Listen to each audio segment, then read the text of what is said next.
Hello everybody and welcome to Phoenix for the NASCAR Xfinity Series. Apologies for that, it says the microphone wasn't working originally, but we are up and running. Welcome to the GOVX 200 here for the Xfinity Series.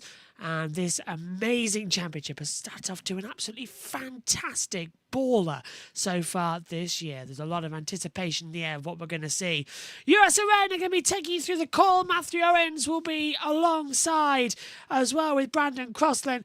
And joining me shortly in the commentary box will be Jack to talk about this series. But Discord being Discord, having a few problems trying to load it up as we stand. But we will hear shortly from Jack, and then we'll cross trackside to get all the latest news, views and opinions. Thank you very much, though, first of all, everybody who's joining us here. Hopefully you're having a wonderful time and a wonderful evening as we prepare for 3 hours of action here.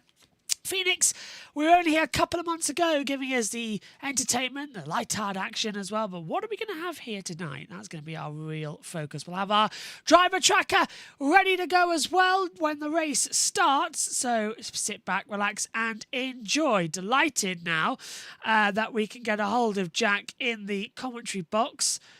Just try and fly in somewhere. Here we are. Hello. Hello, Jack. Can you hear me?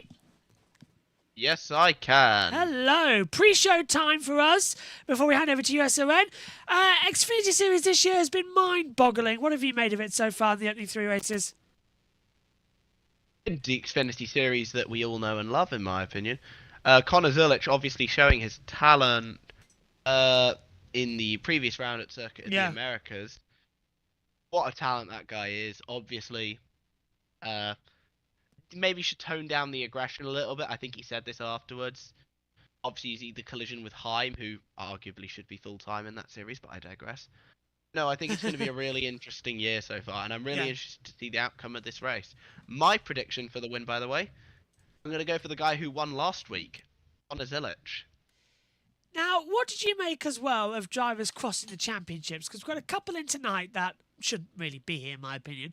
But the Xfinity Series race going from stronger to stronger. No truck here, similar to what we had last week. So we're just we're waiting, aren't we, for the sort of an eventual build-up of Cup drivers making their presence known here in Xfinity for 2025 season.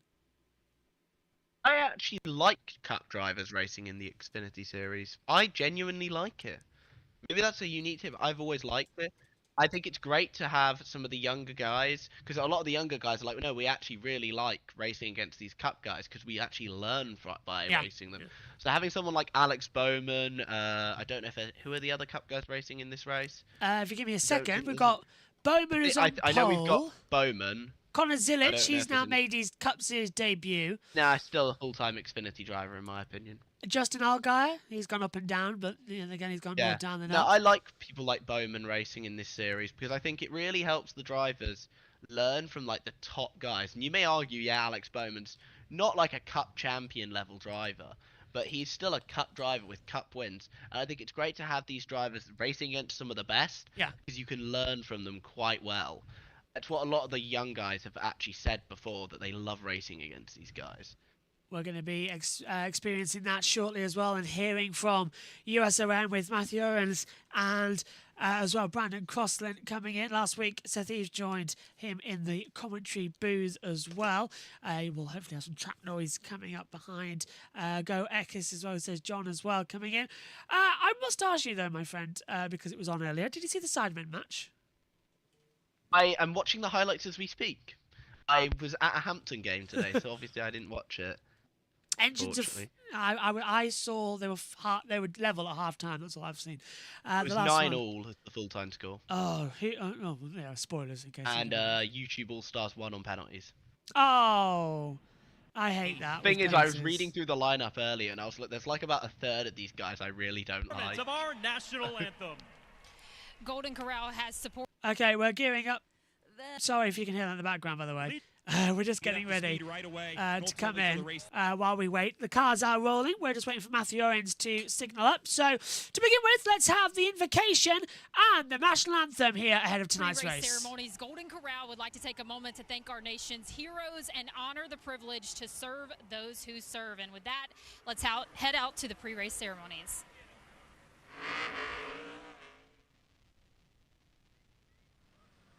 Please rise as you are able, remove your hats, and veterans, render a hand salute as Avondale Fire Department Honor Guard presents our nation's colors. Here to offer today's invocation, please welcome lead pastor of 210 Church in South Phoenix, Antoine Anderson. Shall we pray? Father, we thank you once again for your faithfulness and allowing us to be here today. We pray that you are glorified in all that takes place, that you will protect every driver, every crew member, and allow every family that is present to enjoy this event. We thank, love, and we bless you. It's in your name, Jesus, that we do pray. Amen. Here to perform our national anthem, please welcome Arizona's own American country music artist, Sherry Rowe. Oh, say, can you see by the dawn's early light what so proudly we hailed at the twilight's last gleaming, whose broad stripes and bright stars through the perilous fight o'er the ramparts we watched were so gallantly streaming, and the rocket's red glare, the bombs bursting in air, gave proof through the night that our flag was still there. Oh, say does that star-spangled banner yet wave o'er the land of the free and the home of the brave? Drivers are ready to go then out there. Let's get our final thoughts then from our punditry team. Jack, who's going to win here today and who's going to have the big advantage? I think Connor Zilich is my personal pick to win, and that might surprise everyone in the crowd who are being like, wait, he's a road course guy, isn't he? This guy showed considerable pace here last year in the Xfinity Series, finished 4th. He also won the ARCA West race last year here, so I think he's got considerable chance to win here. He's an incredibly solid race car driver. I also think you should watch William Sawalich, though. Took pole here in last year's Xfinity race, I think it was. It might have been the truck race, I'm not sure. I could be wrong, it was one of those two. No, I think he's also definitely one to watch, starting from the rear today after a fuel pump issue. So he is unfortunately having to start from the rear today, but I think he's one to watch today. Jack, thank you. We'll let you go and let's head over to our commentary team. It is Matthew Owens and alongside him is Brandon Crossland for the GOVX 200 for the NASCAR Xfinity Series as well. Let's cross over and join them. A lot of teams put a lot of emphasis on this weekend. That's absolutely right, Matthew. In a world where testing is absent, this is the kind of chance you get to see what you've got in Avondale, Arizona. So coming here in the spring, a crucial opportunity to figure out where you lie as far as the hard-nosed, rough, and kind of the normal kind of scheduled track. It's not too long, not too short. Can't really call it a short track, and also can't call it the other things as well. But looking forward to see who can get it done here. Of course, you can't go without thinking about Justin Allgaier and Junior Motorsports in that 7 camp. As Parker Klickerman said earlier today in qualifying and practice, the Xfinity Series Championship runs through Justin Allgaier. He's going to be the top one to match today. Yep, one of the favorites today, that's for sure. Certainly not the only favorite. Cars are already out for parade and pace laps, so let's go ahead and give you the starting grid for the GOVX 200. Qualifying earlier this morning was won by Alex Bowman, one of the Cup regulars into the field today from nearby Tucson, Arizona. He's on the front row with Sheldon Creed, who starts second, exactly where he's finished 13 times in his Xfinity Series career without a win. Sammy Smith, former Rookie of the Year of the Series, starts third alongside Connor Zilich, fourth in his only start here last fall. He, of course, was the winner last week in Texas. Jesse Love was second in this race a year ago, starts fifth today in row 3 with William Sawalich, who started on the pole here last fall. Nick Sanchez starts seventh. He was fourth here in the Truck Series a year ago. Eric Almirola rolls off from eighth in his second start of the year. He was third in Atlanta just a couple of weeks back. Row 5, Taylor Gray, 2 top 10s in the first 3 races of the year for him. And Austin Hill, fourth last week after his Atlanta win. Halifax, Virginia driver Jeb Burton rolls off from 11th. Dean Thompson for Sam Hunt Racing is 12th. Sam Mayer is in row 7. He was third a week ago. His second top 3 finish already of the year. He's with Justin Allgaier, the defending series champion. Row 8, Josh Williams and Brandon Jones, who's on a 94 race winless drought. Daniel Dye starts 17th alongside Blaine Perkins, who had his second career top 10 in the series last week with a 10th place finish at COTA. Jeremy Clements makes his 30th career Xfinity Phoenix start today after making his 500th career start in the series last week. He starts in row 10 with Christian Eckes, who has a win on this track in 2023 in the Truck Series. Harrison Burton starts from 21st alongside Wisconsin driver Josh Bilicki. Row 12, Brennan Poole, who has 2 prior Phoenix top 10s. He's with Carson Quaffle. Anthony Alfredo from Connecticut is with Parker Retzlaff in row 13. Row 14, Thomas Annunziata from Colts Neck, New Jersey, and Ryan Ellis. Row 15, Nick Lights and Ryan Sieg, a 13-year veteran of the series. Matt DiBenedetto for Viking Motorsports rolls off in 31st alongside Kyle Sieg. Pittsburgh's Chris Wright starts 33rd with Mason Massey from Douglasville, Georgia. 35th is Dawson Cram in his first start of the year with Garrett Smidley. And in the 17th and final row, Iowa and Indiana team up Joey Gase and Greg Van Alst. That's the starting grid for the GOVX 200. 28 Chevrolets, 5 Fords, and 5 Toyotas in the starting field. So that's how they line up after qualifying from earlier this morning. And intrigued to see what kind of race we get today, Brandon. No doubt about it. This is a unique racetrack. It's wide. It's relatively flat, as we know. But the start and the restarts, that's where all the excitement comes from here in Phoenix. That's where you make your paycheck as well. I mean, that dog leg, it's a point of controversy and also thrill alike. Each and every year we come here 2 times a year. The highest finishing rookie in qualifying this morning, Connor Zilich, in the Roto-Rooter Chevrolet. He's looking to make a back-to-back wins here today, and certainly could do it as he took it in stride at Circuit of the Americas, but also a lot of others in the field, such as Sammy Smith, alongside him there looking for a win. Of course, you got your cup leacher like Alex Bowman. We'll see what he can do there in that HendrickCars.com Chevrolet. Yep, making the start for the Hendrick Motorsports team this weekend. William Byron drove that car last week in COTA, had a good finish in it. Of course, Bowman, he loves this racetrack. As mentioned, he's from nearby Tucson, which is basically right next door to Avondale, Arizona, and he's had some really good runs here in the Cup Series in the past. Remember that race when he was filling in for Dale Earnhardt Jr. in 2016, where he led over half the race en route to a 6th-place finish. Hard to believe that's been nearly 10 years ago now. We get older and older each day, don't we? Just a little bit. So ready to go here as we'll have a couple of more pace laps before we get started. It's been a fun start to the Xfinity Series season, Brandon, and it's one of the themes that we talk about here a lot. 2 super speedways to start the year, then a big, wide, crazy, winding road course. Now this tight 1 mile flat oval. The schedule is so diverse, and these Xfinity Series drivers having to get used to going from one extreme to another each and every week. Yeah, and they really shook it up there with adding COTA there in week 3. So really get your full plate of different options there as you just start a very young season. And I mean, we're headed to Las Vegas to finish up the West Coast swing next week.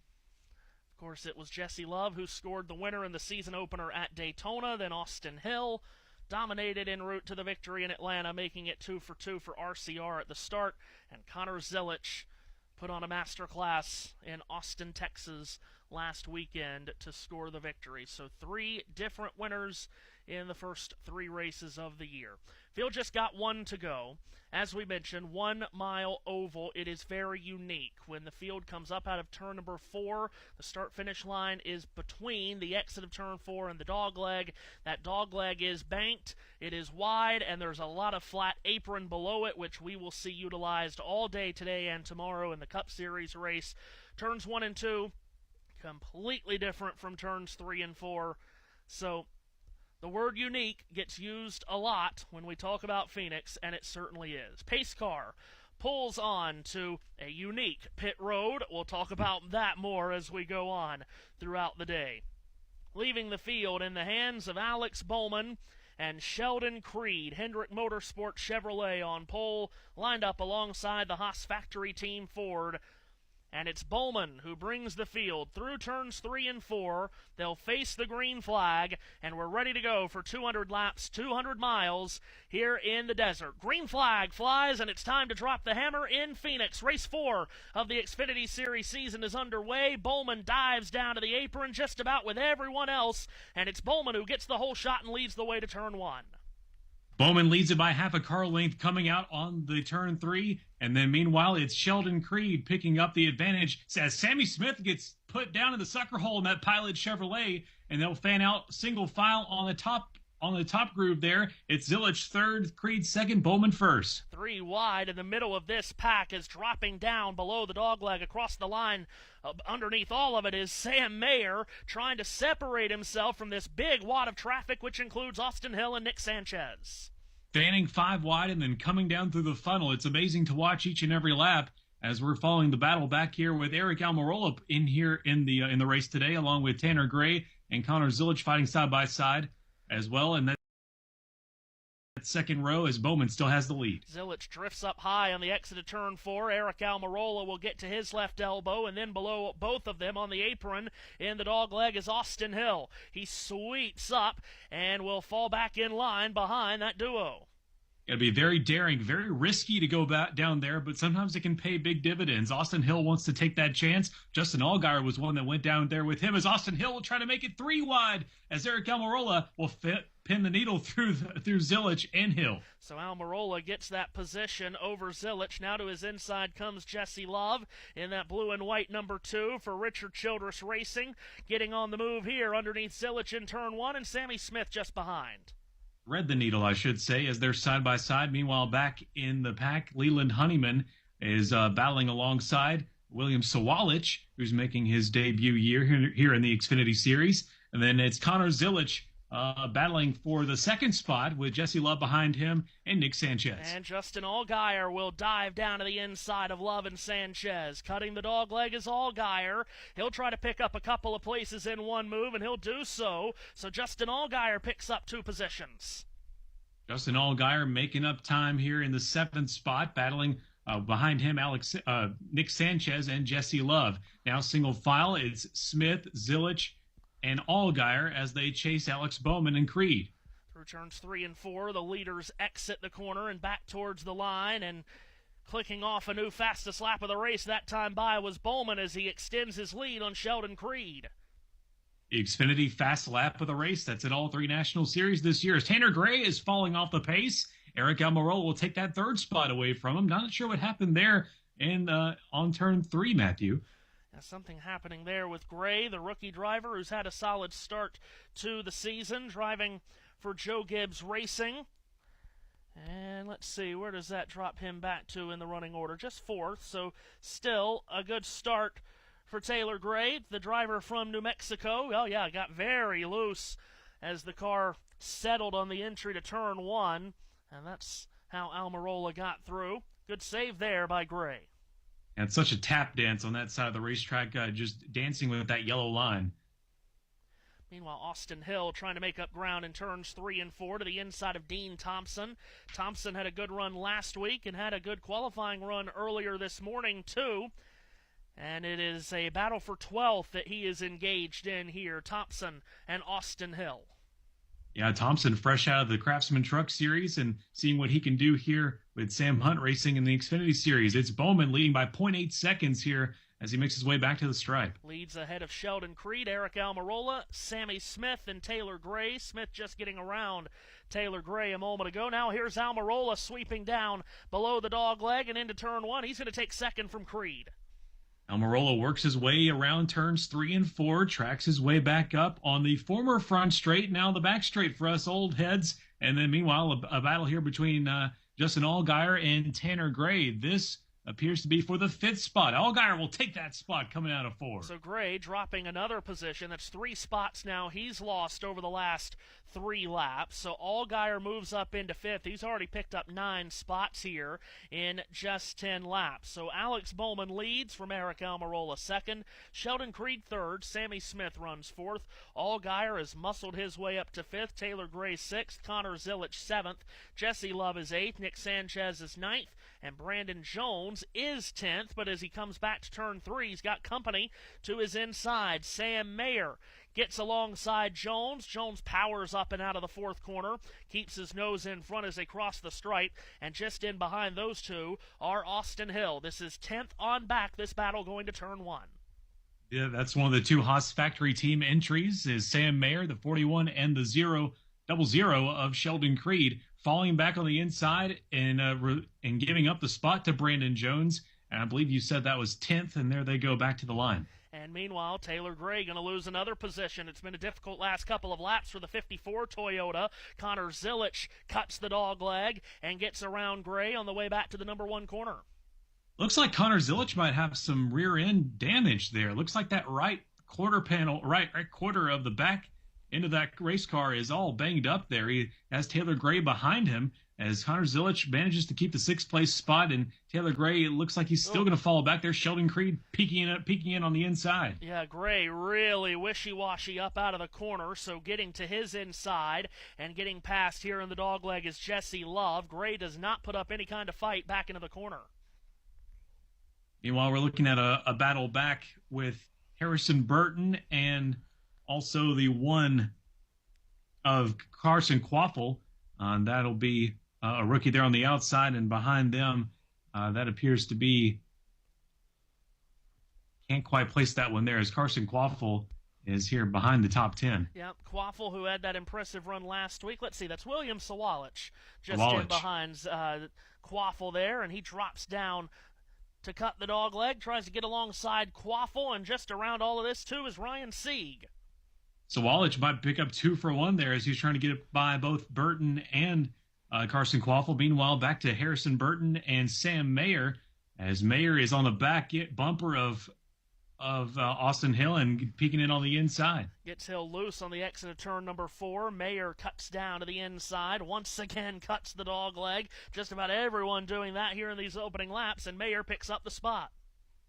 Meanwhile, back on turn 3, it's Hill way below that yellow line, a little loose there for Sam Mayer in the 41 machine. He'll come back up to the wall. And another battle here, Nick Sanchez and Brandon Jones still going at it for the battle for 9th. Yeah, Jones did a good job holding on to that 10th position after Mayer tried to take it away from him a couple of laps ago. And now Jones has run up to the back bumper of Nick Sanchez in what will be a battle for 9th when it begins. So, solid start to this race, clean start.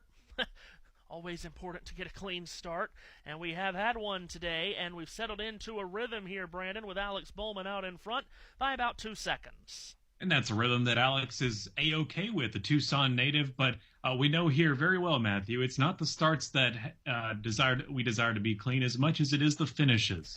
That's exactly right. Or the overtimes, or whatever we have in store for us this afternoon. Yes. Yes, let's certainly hope for a clean, non-controversial finish, as we've had a lot of to start this season. Here's Bowman up out of turn number 4, crosses the line to click off the 17th lap, and as we mentioned, his lead on Almirola about 2 seconds, and it's another 2-second break back to third place running Sheldon Creed, and Justin Allgaier is quickly catching Creed. The Almirola there, 2.2 seconds behind Bowman, who has the Xfinity fastest lap. And Matthew, if I did have a one to watch today, it definitely would be that 19 Joe Gibbs machine, the Supra of Eric Almirola. I think if it wasn't for his family obligations, he'd be a full-time Xfinity driver. Yeah, and of course he drove this 19 car for Joe Gibbs Racing a handful of times last year and ran really well with it. Of course, in the Owners' Championship mix when we came here to Phoenix last fall. But he does love these kinds of tracks, doesn't he? The shorter, flat tracks fits his profile extremely well.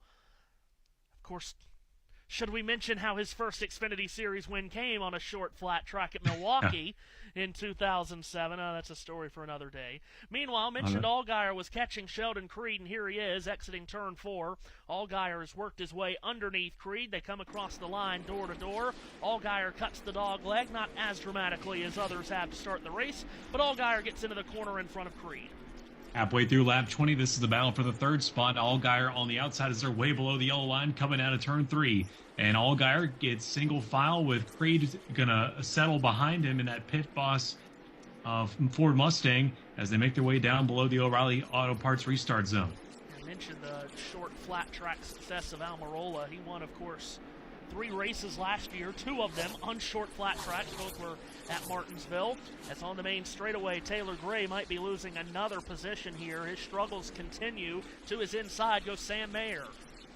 Sam Mayer on the inside below the yellow line, and Gray just has not had a great start here. He started for these last 20 laps. He's currently 10th. He was 5th at lap 1, so definitely been dropping back and not much improving here. Austin Hill is going to be close to the back bumper of Gray's Toyota Supra here sooner rather than later as he falls in line behind Mayer through the dogleg and back to turn 1. And Austin Hill is indeed applying some pressure. Yeah, this has to be the worst feeling for if you're Tanner Gray, just the slow and steady burn of, or Taylor Gray rather, as he's getting a little ground here on Sam Mayer, maybe about a car length or so between the two as they make their way to 3. Good run into the corner, into turn 3, under braking. Of course, he's got a great crew chief on the box. Jason Ratcliffe has had such great success at Joe Gibbs Racing over the years, and Taylor's had a good start to the season, and we'll see what he'll be able to do as his rookie season progresses. Up front, it's still Alex Bowman with a comfortable lead, just getting around the Garrett Smidley automobile to put the Pennsylvania native a lap down. So Bowman's already gotten to the tail end of the field here, Brandon, and he is, as we said, off to a scorching start. By the way, 45 laps this first stage. Yeah, lap 24 and 45 for stage 1, 200 total in the GOVX 200. As we see Sam Mayer and Taylor Gray still very close to each other. The gap has now increased about 3 or 4 car lengths for Sam Mayer in that 41 Haas factory entry as he's in 10th coming around turn 3. Mayer, start to the year for him has been solid, and it has been for the newly named Haas factory team as well. For the 21-year-old driver out of Franklin, Wisconsin. And I don't know if he gets the respect he completely deserves here. Of course, he won 3 times last year, including in a couple of thrillers in Texas and Iowa. But to start this season with a new team, of course, he's been with Junior Motorsports the last 3 seasons, Brandon. Moving to a new Haas factory team squad this year, and he's finished top 3 in 2 of the first 3 races of the season.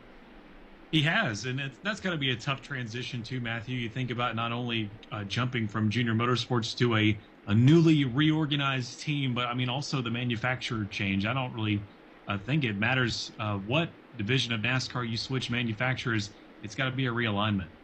Yeah, that's true, and I don't think that gets talked about a lot in those kinds of situations as Bowman puts a lap on Joey Gase, the owner driver from Iowa. Speaking of Iowa drivers, we have plenty of them in the field, plenty of Midwesterners in the field today, as Bowman just keeps clicking off really good lap times here as he continues to extend this lead over Eric Almirola. We mentioned the start to the season, Daytona, Atlanta, and then Circuit of the Americas last week, and now to this flat 1 mile oval in Phoenix. And this is, I know, we need to start again, a unique racetrack, as we keep calling it.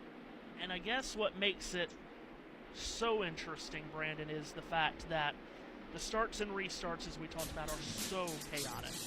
But then once you get into a rhythm, into a long run like this, which does happen often, it's almost like a football team that just wants to run the ball and just inch by inch, yard by yard, advance downfield, because you don't make big gains on this racetrack all at once. It is very much a track where you've got to methodically just keep inching up on a guy that's in front of you lap after lap after lap. That's right, and I think barring the restarts, I think that's what's made it such a compelling championship venue over the years, is that slow chess move, methodical pace that you have to make, and plan your steps 10 laps before you do it. I did want to mention another big story before qualifying was Ryan Sieg got some left front damage in the garage area, and that was off just like, I guess, a tectonic plate, if you will, of concrete that just wasn't lined up. I would be very upset about that if I was the Siegs. Yeah, he hit a raised curb in the garage and really destroyed the nose of that car, and they had to do a lot of work. But he qualified 30th. Yeah, and then had to drop to the rear of the field because of the unapproved adjustments, which I think they were pretty upset about. What do you mean unapproved adjustments? We hit a curbing in the garage. So really, he took the green flag 38th on the grid, and he's already picked up 18 positions. Well, obviously, he's got a fast race car. He would have qualified a lot better than that. But, yeah, just unfortunate that that's noted as unapproved adjustments. I mean, it's kind of like, like the acts of God category. Yeah, exactly right. I'm sure NASCAR probably, in the explanation of that, well, you didn't have to hit the curbing, which, I mean, okay. Surely it's insured by somebody. But yeah, really damaged the nose of that car, especially by the splitter. The splitter of these cars so low to the ground. But he's done a great job rallying here from 38th on the grid at the start up to the 20th position, as we work lap 33 of 45 here in stage 1. And Alex Bowman's lead just continues to grow at 2.6 seconds ahead of Eric Almirola. Almirola soon is going to have some company at the back door, though, Brandon. Justin Allgaier just continues to slice his way through traffic. Started 14th, he's up to 3rd, and he's less than a second behind Almirola. I don't think that's a surprise to anyone as they maneuver their way between turns 2 and 3. Allgaier 3.1 seconds behind the lead, but inching ever closer to Eric Almirola's doorstep, as you mentioned. And I think Bowman's going to be able to cruise here to lap 45, no problem. He's finally making his way across some lap traffic, like Chris Wright at the moment. Getting by Chris Wright, driver from Pittsburgh, Our Motorsports entry for Chris, who had a grinding crash on pit entrance at Daytona in the season opener. A lot to say about that. Yeah. Your spotter doesn't stop your car. You stop your car. That's one way to put it, yes. That's a good way to word that. As here on the main straightaway, Christian Eckes is in a battle with Josh Williams. They've also got the 28 of Kyle Sieg in there that's already fallen a lap down. How about Christian Eckes, Brandon? He had a really good last couple of seasons in the Truck Series, now jumps up to the Xfinity Series with the impressive Colleague Racing team. What do you expect from Christian this season and moving forward? I'm not sure what I expect, quite frankly, with Colleague Racing, but I do expect a lot from Christian Eckes in Colleague Racing equipment. Hopefully, to get him a good spot in the playoffs at least, get you a win somewhere. We've seen in years past how Colleague Racing is able to rally up with each other in these drafting tracks, but on his own merit. I mean, currently sitting, go back here in the ticker. Yeah, he's pretty. 22nd. There you go. Finally found him. Yeah. Not sure what I'm expecting from him, but he's a hard-nosed guy. He takes his job very seriously.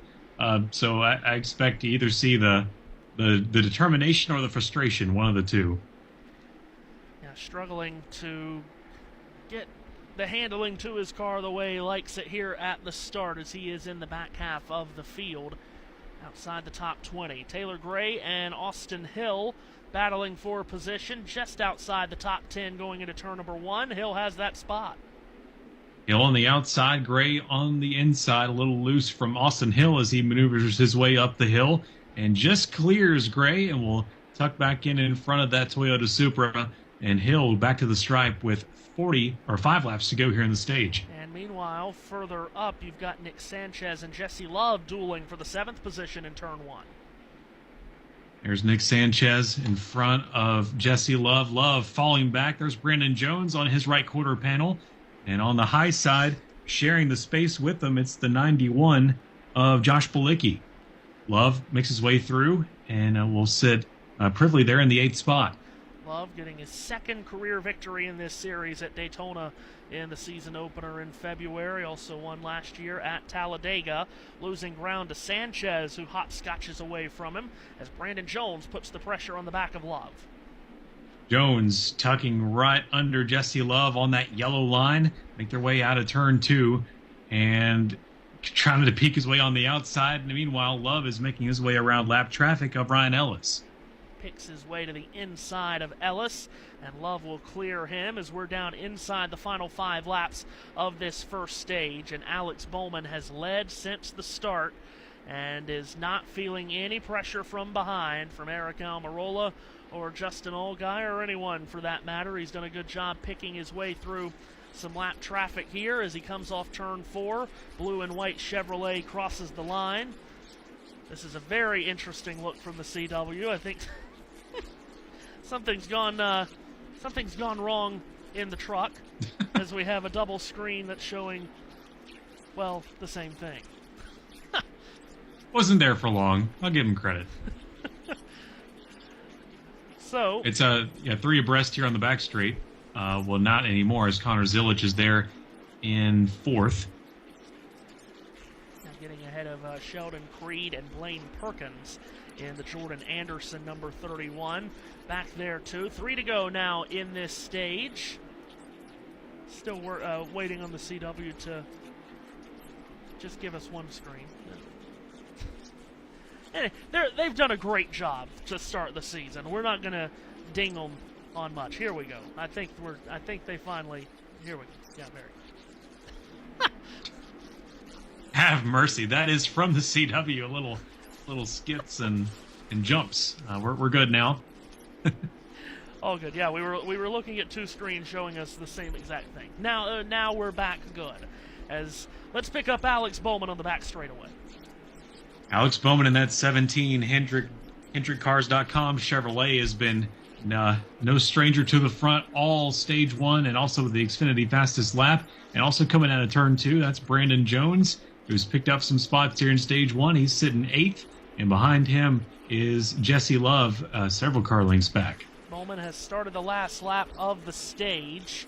And Jones making that pass on Love just a moment ago. Bowman down the back straightaway, and his HendrickCars.com Chevrolet Camaro will ease his way into turns 3 and 4. So from the pole, Alex Bowman at his home racetrack leads every lap of stage number 1. Stage flag waves over top of him, and Bowman is the winner of the opening stage of the GOVX 200. From Eric Almirola, Justin Allgaier, Connor Zilic, and Sheldon Creed, the rest of the top 5 finishers here in stage number 1 in Phoenix. Lean and green through that opening segment of 45 laps. We'll get the second stage started when we return. It's the NASCAR Xfinity Series on USRN.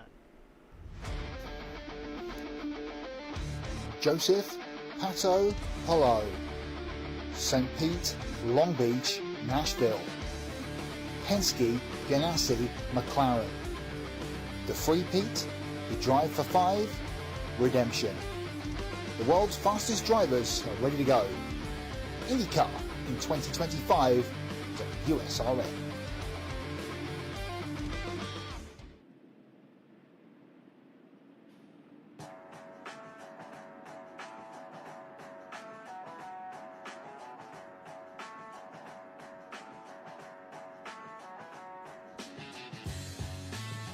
Two Wheels Wednesday is the place to come for all your motorcycle sports news every Wednesday on IE Sports Radio with myself, Matt White. All the latest news, rumours, race reviews and previews from World and British Superbikes and the big one, MotoGP. Two Wheels Wednesday, every Wednesday on IE Sports Radio, your direct feed for all that is sport.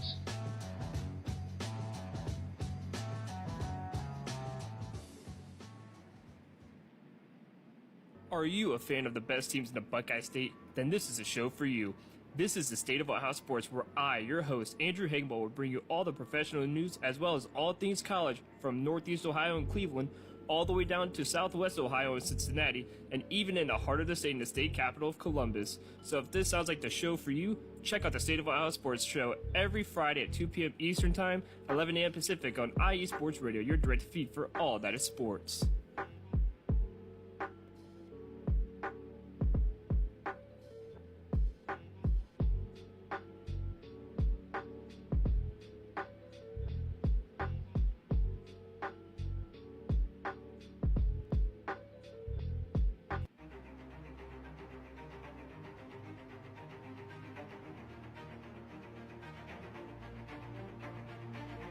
Hey USRN fans, do you have a product or company you're trying to promote?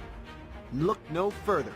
USRN is teaming up with small local businesses trying to establish themselves via online promotion. Let us know if you're interested. Email us at usrnradio@gmail.com to learn more.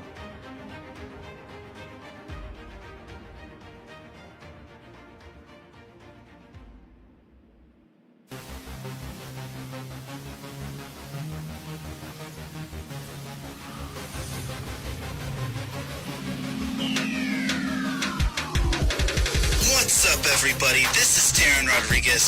Are you a fan of volleyball? Are you a fan of Thunderous Spikes? Then I have the show for you, Set Point, where I cover NCAA men's and women's volleyball, high school boys and girls volleyball, beach volleyball, and even professional volleyball. Catch the action every week here on IE Sports Radio, your direct feed for all that is sports.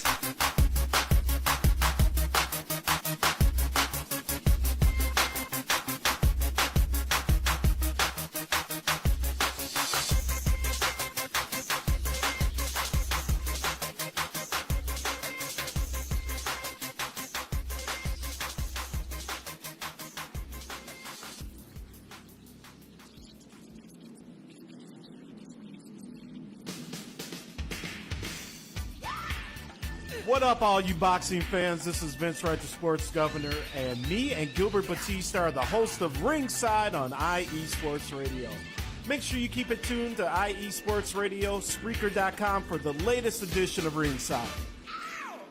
All the boxing news you need right here. Keep it tuned, Spreaker.com, IE Sports Radio, your direct feed for all that is sports. Get closer to hockey with the NHL app. Closer to the names you know and need to know. Closer to all the games, all the time. Get closer to everything you love with the NHL app. NASCAR fans, don't let anything pass you by. Download the new NASCAR Tracks app today and put the ultimate resource for planning and attending your next track event in the palm of your hand. Easily purchase and access mobile tickets. Follow live races with leaderboards, radio playback, and scanner access. Get key information and alerts from your favorite track. Plus, find event schedules and guest services information so you won't miss a thing. It's the official app of NASCAR Tracks, and it's yours free. Download NASCAR Tracks today on the Apple App Store or Google Play. They're banging wheels! Unbelievable! This is Matt White, and you're listening to the Ultimate Sports Radio Network on Mixer.com and the Mixler app. It's Commander Henderson!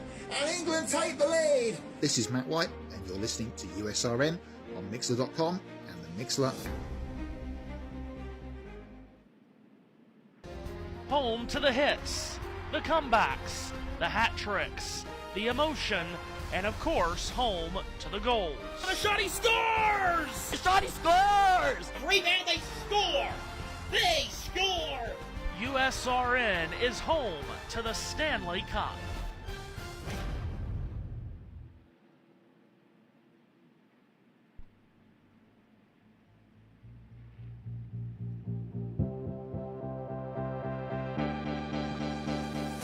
Hey guys, it's Blake Henley, better known as H-Town Blake to some of you. Happy to announce that Faces Loaded is back in full force. We'll be bringing that high heat every Tuesday night here on IE Sports Radio, so come home, get ready, dig into that batter's box, and see if you can chase that high heat, baby. So we'll be coming to you live with all the stats, all the rundowns, all the division rivalries, and every team that's going to make the playoff push to get to that one and only October and get to the pinnacle of what baseball is, to hoist that Commissioner's Trophy when it's all said and done.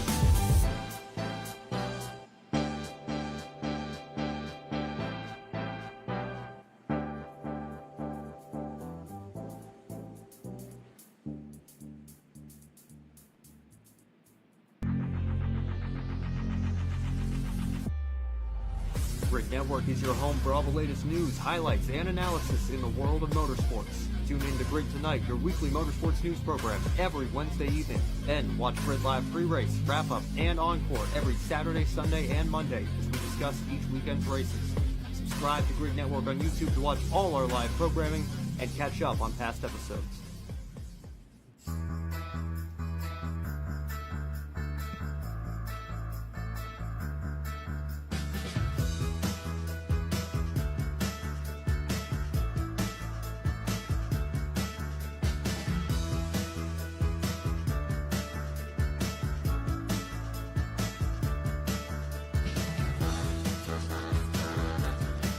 What's up, New York? This is Ricky K coming at you at the NY State of Sports, a new show here on IE Sports Radio, your direct feed for all that is sports. Listen to me every Thursday afternoon as we bring you the latest takes on the Yankees, Mets, Jets, Giants, Knicks, Nets, Rangers, Devils, and Islanders.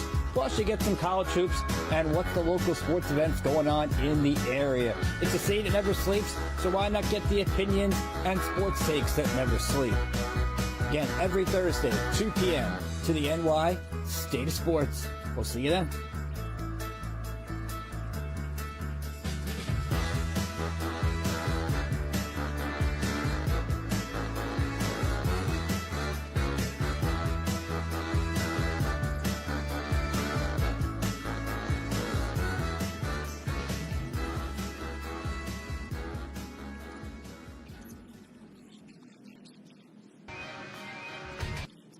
Names are made here. Riley Herbst has won! He was not going to be denied! Champions are made here. Justin Allgaier is the NASCAR Xfinity Series champion! And now, USRN is here. It's time to drop the hammer. Tune in all season long as every race of the NASCAR Xfinity Series is on USRN 2.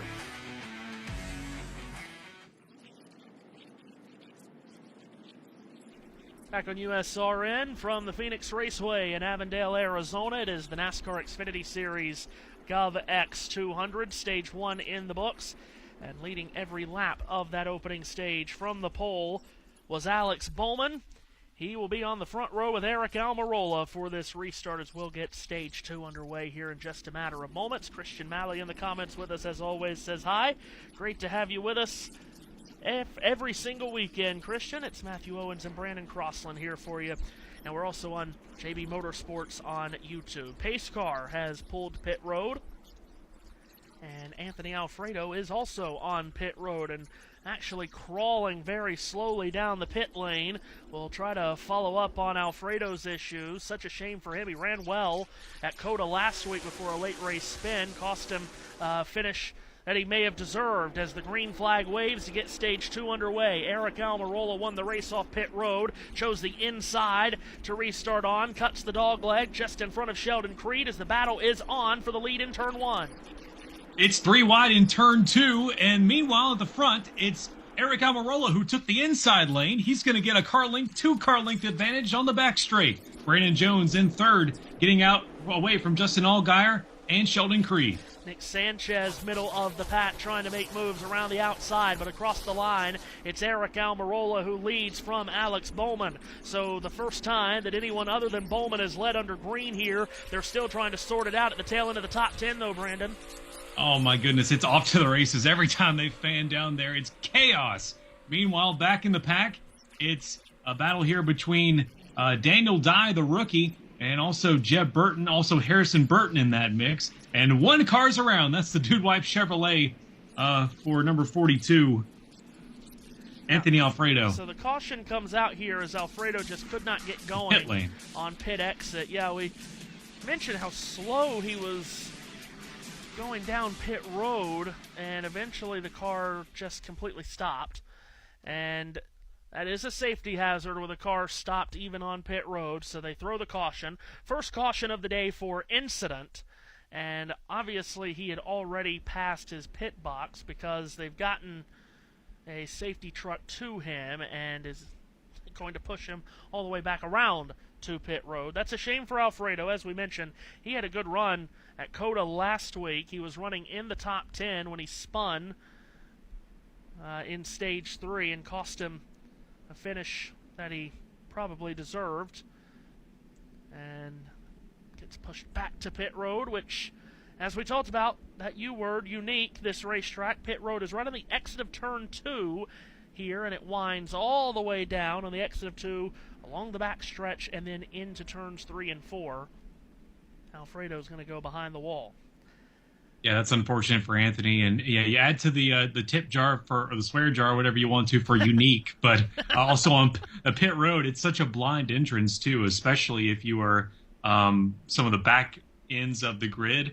If you're coming in for fresh tires and fuel, it's sort of a blind entrance, Matthew. Yeah, it is. So for the Young's Motorsports entry of Anthony Alfredo, behind the wall he goes. So we had just gotten stage 2 started. So that means, Brandon, we get another restart. And again, as we talked about, these restarts are so wild here. And it's really, again, to the point we made in stage 1, because this racetrack is a track where you're only going to make up literally thousandths of a second at a time on the guy in front of you. These restarts are where you have a chance not only to pick up one spot, but a chance to pick up 2, 4, 6 positions. That's what brings the mayhem here. That's where you can gain more track position than you'll get all run long. And so that's what also makes it terrifying for us in the commentary box, as it is Parker Retzloff on pit road getting some debris off the front grille. It was a rough going there for that crew, and at Circuit of the Americas last weekend, when only one of their cars was able to make the grid. Yeah, no kidding. And Parker, listen, we've been on Parker the last 2-3 seasons here on this network. He is so underrated. He is so good.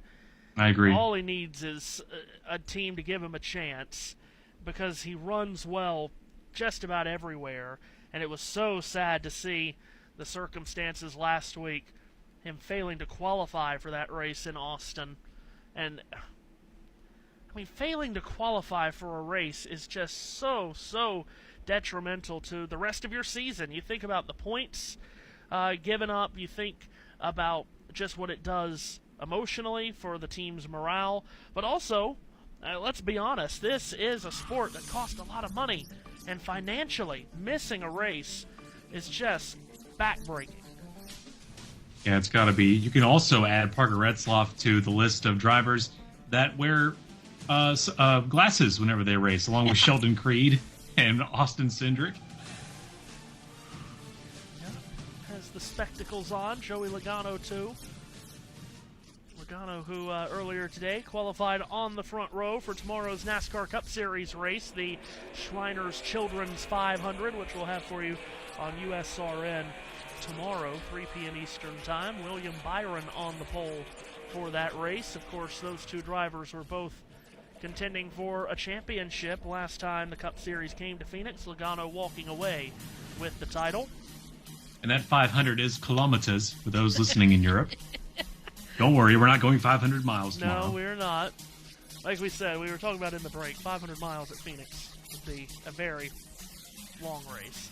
That's an enduro. You know, we of course did used to run 500 miles at Rockingham, 500 laps at Dover. We used to run 500 laps at Richmond. Those were long, long days. Oh, William Sawalich reminded me how out of shape I am. Lean protein, high energy carbs, nutrients, and I missed it there, but he's a well-fit guy for sure. 5'11". I share his height, do not share his weight. And I also don't share his age at age 18. Oh, what were you doing when you were 18? William Sawalich is running in the Xfinity Series, of course, really dashed through ARCA when he ran on that circuit last year. No kidding, just won everything he touched. It was just the mainstay. Anytime we talked about ARCA and on-grid encore as well, William Sawalich did it again, blah, blah, blah. And was it Elko where he won that race in that sliding, spinning photo finish? Had that race on the USRN Race Club in the off-season, which was fun as the field is coming for the restart again. As we talked about how intense these restarts are, we're going to get another one. And again, a unique quirk about this racetrack is the restart zone is in the corner. The cars are still turning in turn 4 when you hit the restart zone and get into the accelerator. That's where they are now. And Eric Almirola from the inside of row 1 takes the green flag and he takes off. Gets ahead of Alex Bowman and everyone cuts the dog leg. Brandon Jones gets to the inside of Bowman, and then below Jones, Sammy Smith stacks it up 3 wide for second. Neither line really preferred there as they make their way through turns 1 and 2. 3 wide, Jones in the middle, Smith on the inside, and Alex Bowman jetting away on the outside as he races towards Eric Almirola to fight for first. Oh, Austin Hill hit the wall on the entry to turn 3. He spins up and hammers the wall, and then he got hammered by another car that had nowhere to go. Dean Thompson and Sheldon Creed was also involved. That is a grinding crash in turns 3 and 4, and it all got kicked off when Austin Hill, when he dove into turn 3, Brandon, we talk about the unique features of this racetrack. Well, that pit wall from the exit of the backstretch, from the end of the backstretch and into turn 3, that pit wall jumps out at the cars, and he hit that wall, and that's what jumped him up the track into Sheldon Creed and into a spin, and then Dean Thompson had nowhere to go. Austin Hill is able to get that Bennett Transportation Chevrolet moving, and he makes his way in right next to Dean Thompson, who is very much stationary as the field maneuvers their way around the safety trucks and safety crew on the inside, just there at the O'Reilly Auto Parts restart zone. But a hard lick there for him, Matthew, for Austin Hill. We'll see a replay here and see exactly what transpired there at that pit wall that juts out there. It's kind of, that's not a place where, he pinballed off of it. It's not really a part of the wall where it's accessible to the drivers. It's more or less a way for them to just keep that part sealed. And I'm shocked this doesn't happen more often, actually, at that spot, because he's trying to dive down into that corner as hard as he can, and he just hit that wall, and it ricocheted him up into Creed. It's what turned Creed around. Creed backed it into the wall, and then, maybe half a dozen cars back, Dean Thompson just had nowhere to go, and as Hill spun up and into the wall, Thompson was right into him. That was a hard first lick there on that inside wall, and then also the back left quarter panel that took a beating there right on the ABB logo on the catch fence, if you can recall where that is in turn 3. We're seeing it now from William Sawalich, who was right behind Hill. Actually, that was right behind his teammate, Jesse Love, as Hill makes his way into the safety truck. Yeah, like I said, just surprised that actually doesn't happen more often Because yeah, that's kind of like one of those spots of the racetrack. It reminds me a lot of Ryan Blaney's hit at Nashville Super Speedway in 2023. Like, not a place they're expecting them to go. High-speed corner on the inside, but when they're grouped together like that, that's a new one. Race cars will find a way to subvert your expectations, that's for sure. Yeah, no doubt. They will hit at any crazy angle you can imagine, that's for sure. That's a tough one right there. Took out 3 good race cars and a couple of real contenders for the win today, and championship contenders for later in the season, Austin Hill and Sheldon Creed. Dean Thompson also swept up. We'll be right back. This is Matt White. Out of the final corner, he has rustled up a good one. The Good Ranchers car wins in Alabama. Scott McLaughlin has got his 4th IndyCar win. You're listening to USRN, Mixler's fastest network.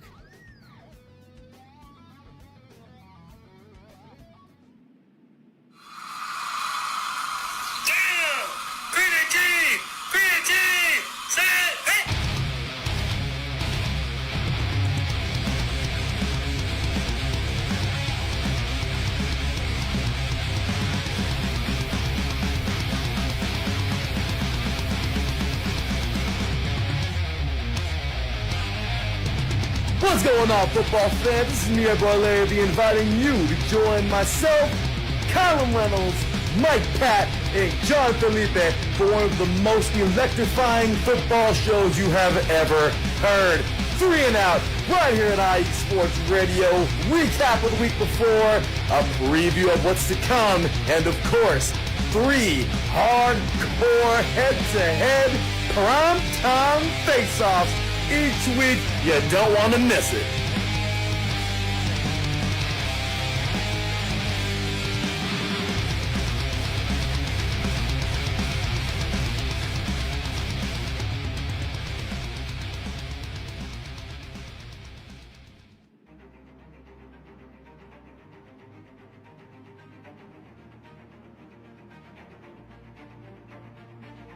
Hey USRN fans, do you have a product or company you're trying to promote? Look no further. USRN is teaming up with small local businesses trying to establish themselves via online promotion. Let us know if you're interested. Email us at usrnradio@gmail.com to learn more.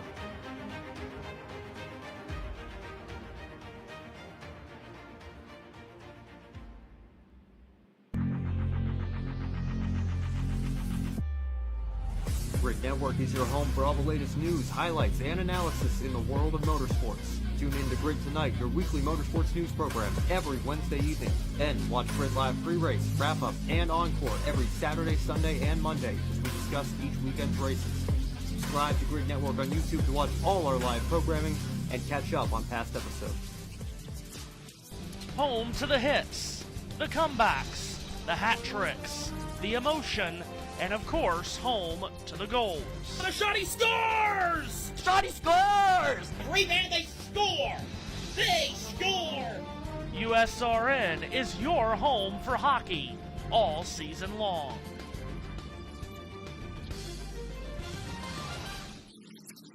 It wasn't just built to be a museum.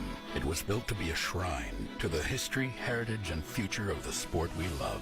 Visit the NASCAR Hall of Fame and see how Petty, Earnhardt, and hundreds of other NASCAR legends became heroes. Watch their most electrifying moments, experience realistic racing simulators, and much more. Plan a trip to the NASCAR Hall of Fame in Charlotte. Tickets at NASCARHall.com. NASCAR Hall of Fame. This is our sport. This is our house. Lopan, they didn't even want you. Heck, they didn't even want me. But you know what? Right about now, they have no choice. Looking for the real sports talk? Talk that's for us, the people? Look no further. The Wait a Minute Show, a prime-time sports comedy cocktail that tucks you in at night. Join me and Lopan Wednesdays at 9 p.m. Eastern Standard Time on the 2livestewsradio.com and Saturday, 8 p.m. Eastern Standard Time on the Wait a Minute Show.com. Sounds like a plan to me. Ain't that right, Lopan?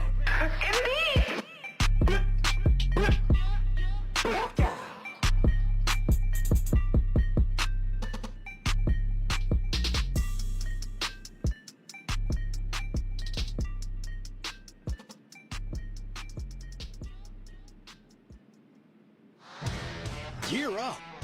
Visit the NASCAR shop online to find all of your favorite officially licensed NASCAR product. The NASCAR shop is the official online store of NASCAR and your destination for all of your favorite hats, t-shirts, die-casts, and more. Whether tailgating, home gating, or anything in between, visit NASCAR.com/shop for the widest assortment and best selection of NASCAR gear today. All right. Welcome to AZ Sports Daily. I'm your host, Kieran Daly, bringing the heat to Arizona sports. The show is all about you, the listener. I'm here to entertain you. Are you not entertained? Is this not why you are here? It's going to be fun, high energy. You may not agree with what I say. That's okay. Let me hear you. Let's talk about it. Join me every Wednesday, 8 p.m. Pacific Standard Time, right here on AZ Sports Daily. That's AZ Sports, D-A-L-E-Y, and at IE Sports Radio, your direct feed for all that is sports.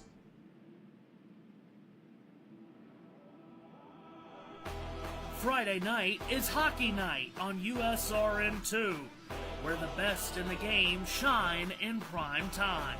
McDavid scored! By a drive and a save by Vasilevsky. The rebound, Crosby scores! And then there's Ovechkin, he scores! 800 for Ovechkin! Historic moment!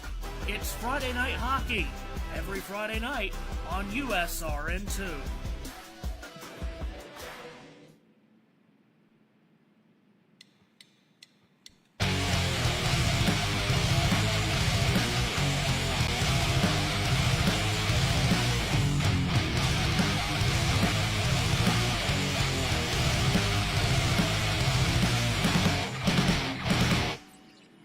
College football, and do you want to hear a college football show dedicated to all that is college football, including junior college, and the CCCAA, and the NJCAA, the NAIA, and the NCAA, including Division III, Division II, Division I AA in the FCS, and Division I Single A in the FBS? Well then look no further. Join myself, Larry B., and my colleagues, Mr. H-Town Blake Henley, and Mr. Christian Espinoza, each week during the college football season for the latest in college football on 3 and Out College Edition, right here on IE Sports Radio, your direct. Back on USRN and coming to the restart here after a multi-car crash put us under second quick yellow in stage 2. Green flag flies here with Eric Almirola and Alex Bowman once again on the front row and cutting the dog leg and going inside of both of those cars. Brandon Jones makes it 3 wide for the lead. But he doesn't have the speed to keep it up. And meanwhile, in the front two, it's Almirola and Bowman wheel to wheel coming out of turn 2. Bowman with the advantage by half a car length here on the outside. Justin Allgaier giving him a push. Back into turns 3 and 4. Bowman on the outside tries to pinch Almirola down. Almirola's car gets loose on the exit of turn 4. Bowman gets through for the lead. Now Justin Allgaier hot to trot on his back bumper as Bowman shows the way back to the corner.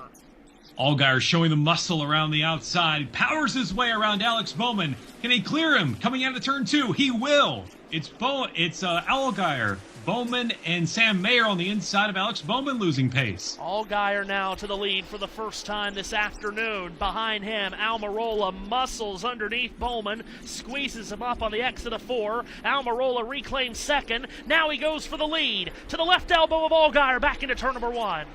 Honor Zilic with a big swoop down through the apron. Meanwhile, it's Eric Almirola on the inside, just below that yellow line, and Justin Allgaier on his outside, side by side behind them nearly, between Brandon Jones on the inside and Bowman on the outside. And yeah, here's Jones to the inside of Bowman and roughs him up a bit, forces Bowman up the banking. Bowman will hold on to that third position. Meanwhile, for the lead through the dogleg, Almirola slips to Allgaier's inside, wheel to wheel as they go back into turn 1. Great racing here in the early stages, in the early laps of stage 2 as Allgaier clears Almirola once again. Eric Almirola in that Supra is right behind him now, gaining a car length, does Allgaier through turn 3. Allgaier holds on to the top spot. Almirola, though, not letting up, pouring on the pressure to the back of Allgaier. Bowman holds on to third behind those two, with Brandon Jones in fourth, and Sammy Smith has filed in line fifth off this restart. And a very exciting restart, Brandon, with four guys really when you include Jones, fist fighting for that top spot.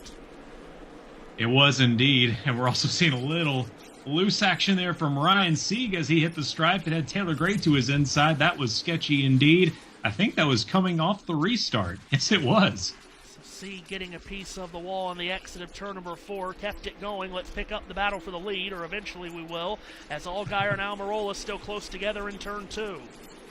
And then that is Almirola and company there coming out of turn 2. And then we also saw a battle between Connor Zilich and Jeb Burton. We have Allgaier still in front of Almirola. Almirola takes a peek to the inside now again. Out of turn 4 and across the line, Almirola rockets down below the yellow line on the apron through the dogleg, puts his nose out in front. Allgaier counters back top side. And Allgaier gets a power move again on the outside. Can he hold it here with Allgaier? A little loose there off the yellow line. And Allgaier is going to clear Eric Almirola. Once again, a great battle between these two here in stage 2 with 13 to go. Yeah, a lot of caution laps in this stage, but now we're settling back into a green flag rhythm, and it is a fast one at the front with 12 to go in the stage. Allgaier, Almirola, Bowman, the top 3, nose to tail. No one loves to see this more than the 17 of Alex Bowman, as he can just sit and wait as these two do battle. Brandon Jones in fourth as they come off turn 2. Meanwhile, 3-wide battle here between Sawalich, Nick Sanchez, and Ryan Sieg. Nick Sanchez in that orange and white number 48 on the outside. Meanwhile, at the front, Almirola opens up the door to the inside of Allgaier. Through the dogleg, they are nose to nose, and Bowman comes up right underneath the back of both of those cars, and Brandon Jones is there too. Boy, oh boy, these back two have caught these front two. Here comes Bowman on the inside. He wants all the marbles. He sees 11 to go. They are 4, all single file in line with each other here as Allgaier still maintains the lead. Allgaier sweeps up out of turn number 4. His mirror full of that number 19 of Eric Almirola. Bowman still in line 3rd. Brandon Jones not going anywhere in 4th, and only a couple of car lengths back in 5th. That's Sammy Smith. You think about how important these stage wins are to these drivers as they get to the end of the year and realize maybe what could have been. This is what it means to them. Nick Sanchez and Connor Zilich side by side. Zilich is back right in, still banged up there from some point earlier in the race. As we see a replay here of some more contact. That is Christian Eckes digging into Daniel Dye. Boy, Daniel cannot catch a break here in the beginning part of the season. Those two are teammates, too, for Colleague that were going after each other. Let's pick up the battle for the lead coming out of turn 2. It's Allgaier and Almirola. That's still that same battle here with 9 to go. They're side by side, door handle to door handle. And now it's Eric Almirola picking up the advantage through 3. Almirola cut it in tight in the entry to 3, squeezes up, cuts across the nose of Allgaier and across the line. Almirola back to the lead, but Allgaier isn't going to give it up without a fight. Drives down into turn 1, right on the bumper cover of Almirola. They both took that same line through the dogleg. When is one of these drivers going to give? Both of them seem to have just infinite tire rubber as Justin Allgaier takes another peek to the inside through 3. Allgaier nose back in front through turns 3 and 4. Squeezes up, gives Almirola a taste of his own medicine, and Allgaier reclaims the lead. 7 laps to go in the stage, and the difference is a car length as they tumble back to turn 1. Such a great battle here in the GOVX 200. Eric Almirola between turns 2 and 3. Taking that second line groove as Allgaier hugs the inside on the back straight, and Allgaier able to improve to about a 3-car gap. It just hit his fastest lap again, it appears. Yeah, Allgaier has taken away the Xfinity fastest lap point from Alex Bowman in this stint of the race. So Allgaier leads with now 6 to go in this second stage. Almirola is second. Those two have dropped Bowman and Jones by about a second. Sammy Smith runs 5th. Sam Mayer is 6th. Jesse Love 7th. Carson Quaffle 8th. Tanner Gray is 9th. Taylor Gray, excuse me. There I go again. William Sawalich 10th. Brennan Poole and way back in the pack with a top 10. Sawalich is the last one there. Daniel Dye and Jeb Burton alongside each other. Saw Jeb Burton give a little, Jeb Burton give a little bit of a little love bump to Ryan Sieg earlier, as we are 6 to go here, as Daniel Dye now battles with Jeb Burton on his bottom left quarter panel through turns 2 and 3, and that Jeb Burton machine of Sam Hunt Racing and that Chevrolet is going to tuck right behind Daniel Dye, and that seems to be the battle behind 10th. This just outside the top 10, as you mentioned. It's been a solid start to the year for Jeb Burton. Now he's got the 48 of Nick Sanchez sneaking a peek to his inside. Sanchez is a nose in front as he dives it down all the way to the apron in turn 1. Taking that spot right below the yellow line. Very sketchy down there. Super flat as they come out on turn 2. And now we go back up to the lead because it's 5 to go and 4 to go at the stripe. Yep, crossing the line. Allgaier's lead on Almirola is only about a car length and a half as they race hard back into turn number 1. Allgaier goes below the yellow line, and Eric Almirola will follow in his tire tracks. You see the flames coming out of Almirola as he bullies that car into submission onto the back straight. Allgaier picks up that car length or 2 advantage and tucks it down low, and he sees 3 to go at the line. Mentioned in the open, Justin Allgaier, a 2-time winner here at Phoenix, would have won a 3rd race here last fall, but he was leading comfortably in the championship and actually gave up the lead in the final corner to Riley Herbst, and he didn't care one bit about giving up the win that night, but he is always so good here at Phoenix, and he's showing it off here again this afternoon. The relationship for Little Gator here at Phoenix has seen the highs and the lows. He kind of compared to the Earnhardts in Daytona. Allgaier, he has been in the fence here. He's lost his championship hopes, and he's won them here just a season ago. 2 to go in stage 2, and his lead on Almirola increasing. As he makes his way below the yellow line there through that crucial turns 1 and 2, and keeping a 2 to 3 car gap as he's running across lap traffic. There's Greg Van Alst. He'll catch him here soon enough as they hit the white flag. Meanwhile, Travis Quaffle and Taylor Gray side by side. That's the battle for the 8th spot. Yep, some stage points on the line there between Quaffle and Gray as Allgaier comes across the line. Final lap of stage 2 underway. His lead on Almirola just a couple of car lengths. We wait for them to come down turns 3 and 4 as Quaffle and Taylor Gray are still battling side by side on each other. Taylor Gray will clear Quaffle. Can he get to his inside? He's going to see if he can here on the backstretch. Doesn't look like he'll be able to do it as Justin Allgaier got a huge gap at the end. Comes off turn 4, green and white checkered flag waves, and Justin Allgaier scores his first stage win of the season. Eric Almirola 2nd, Alex Bowman 3rd, Brandon Jones 4th, and Sammy Smith the top 5 finishers in stage 2. The rest of the points paying positions go to Sam Mayer, Jesse Love, Taylor Gray, Carson Quaffle, and Ryan Sieg. Stage 2 in the books here in Phoenix. Just north of 100 laps remain as the NASCAR Xfinity Series is on USRN2 from Phoenix.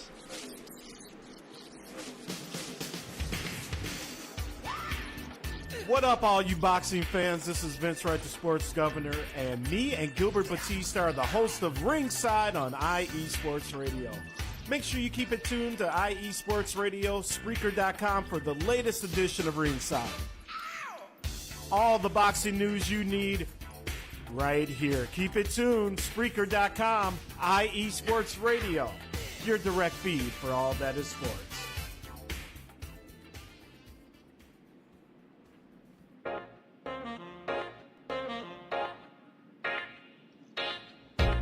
What is going on, everybody? My name is Harrison Glazer, and we're coming at you from the Show That Never Sleeps podcast. I cover the Jets, the Islanders, the Nets, and the Yankees. This is Pierre Moss, and I cover the Mets, Knicks, Rangers, and the Giants. Our show is live every Wednesday through Spreaker and a bunch of other ways to get our content. Again, we're the Show That Never Sleeps podcast. We talk about all those New York sports. It's a lot of fun. We get into all of it. Please tune in. Again, that's Wednesdays at 6 p.m. And we look forward to having you guys right here on IE Sports Radio, your direct feed for all that is sports.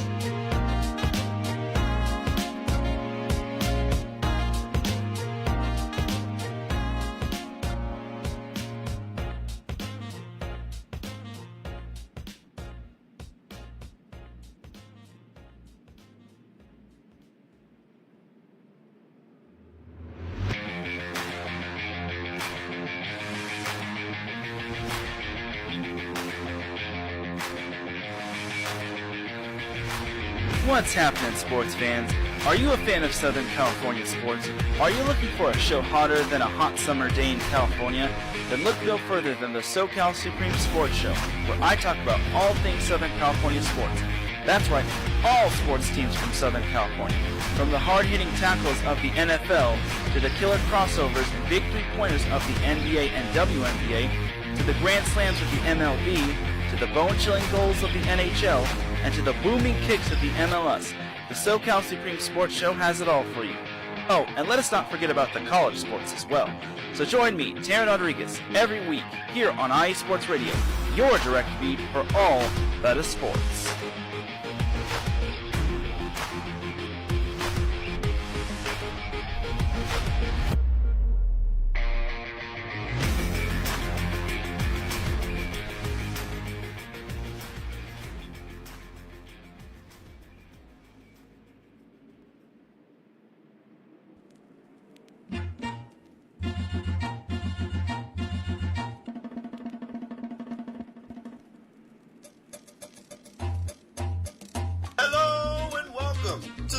Scoreboard Show with your host, Gabriel Montoya. This is the show for soccer, football fans, or whatever you call the beautiful game. Every week, I tackle the latest and greatest news from around the soccer world, from the English Premier League to the World Cup to MLS, Liga MX, and more. You can listen to the Soccer Scoreboard Show and our lineup of fantastic guests every Friday at noon here on IE Sports Radio, your direct feed for all that is sports.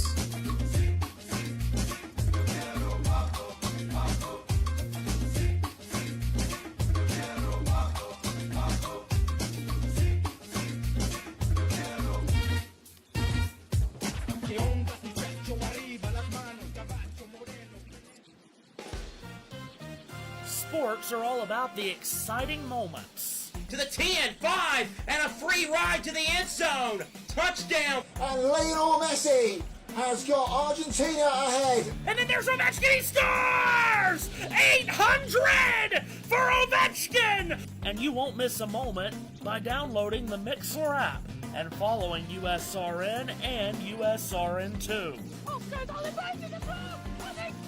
Download the Mixlr app today, available for Android and Apple devices. Wow!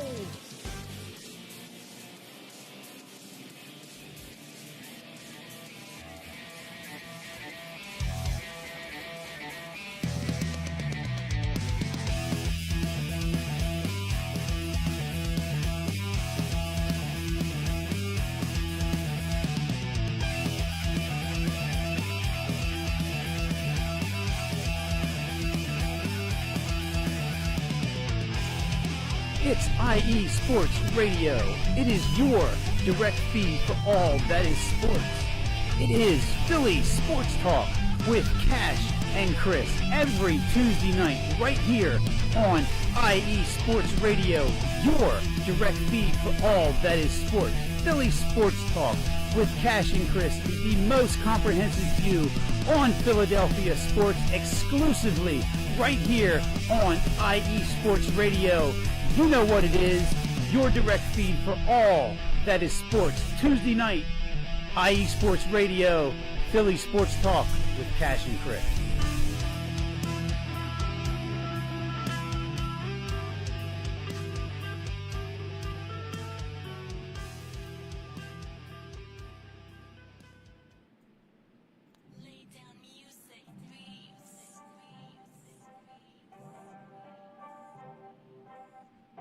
Hey, what's up, BS3 sports fans? If you love listening to the BS3 Sports Show, check out the weekend wrap-up every Monday at 12:15 Central Time, 1:15 Eastern, recapping the weekend in sports like you never heard it before. Comedy, interactive chat room, it's a must-listen. Weekend wrap-up on Spreaker.com. Part of the X Squad. Check it out. You won't be disappointed.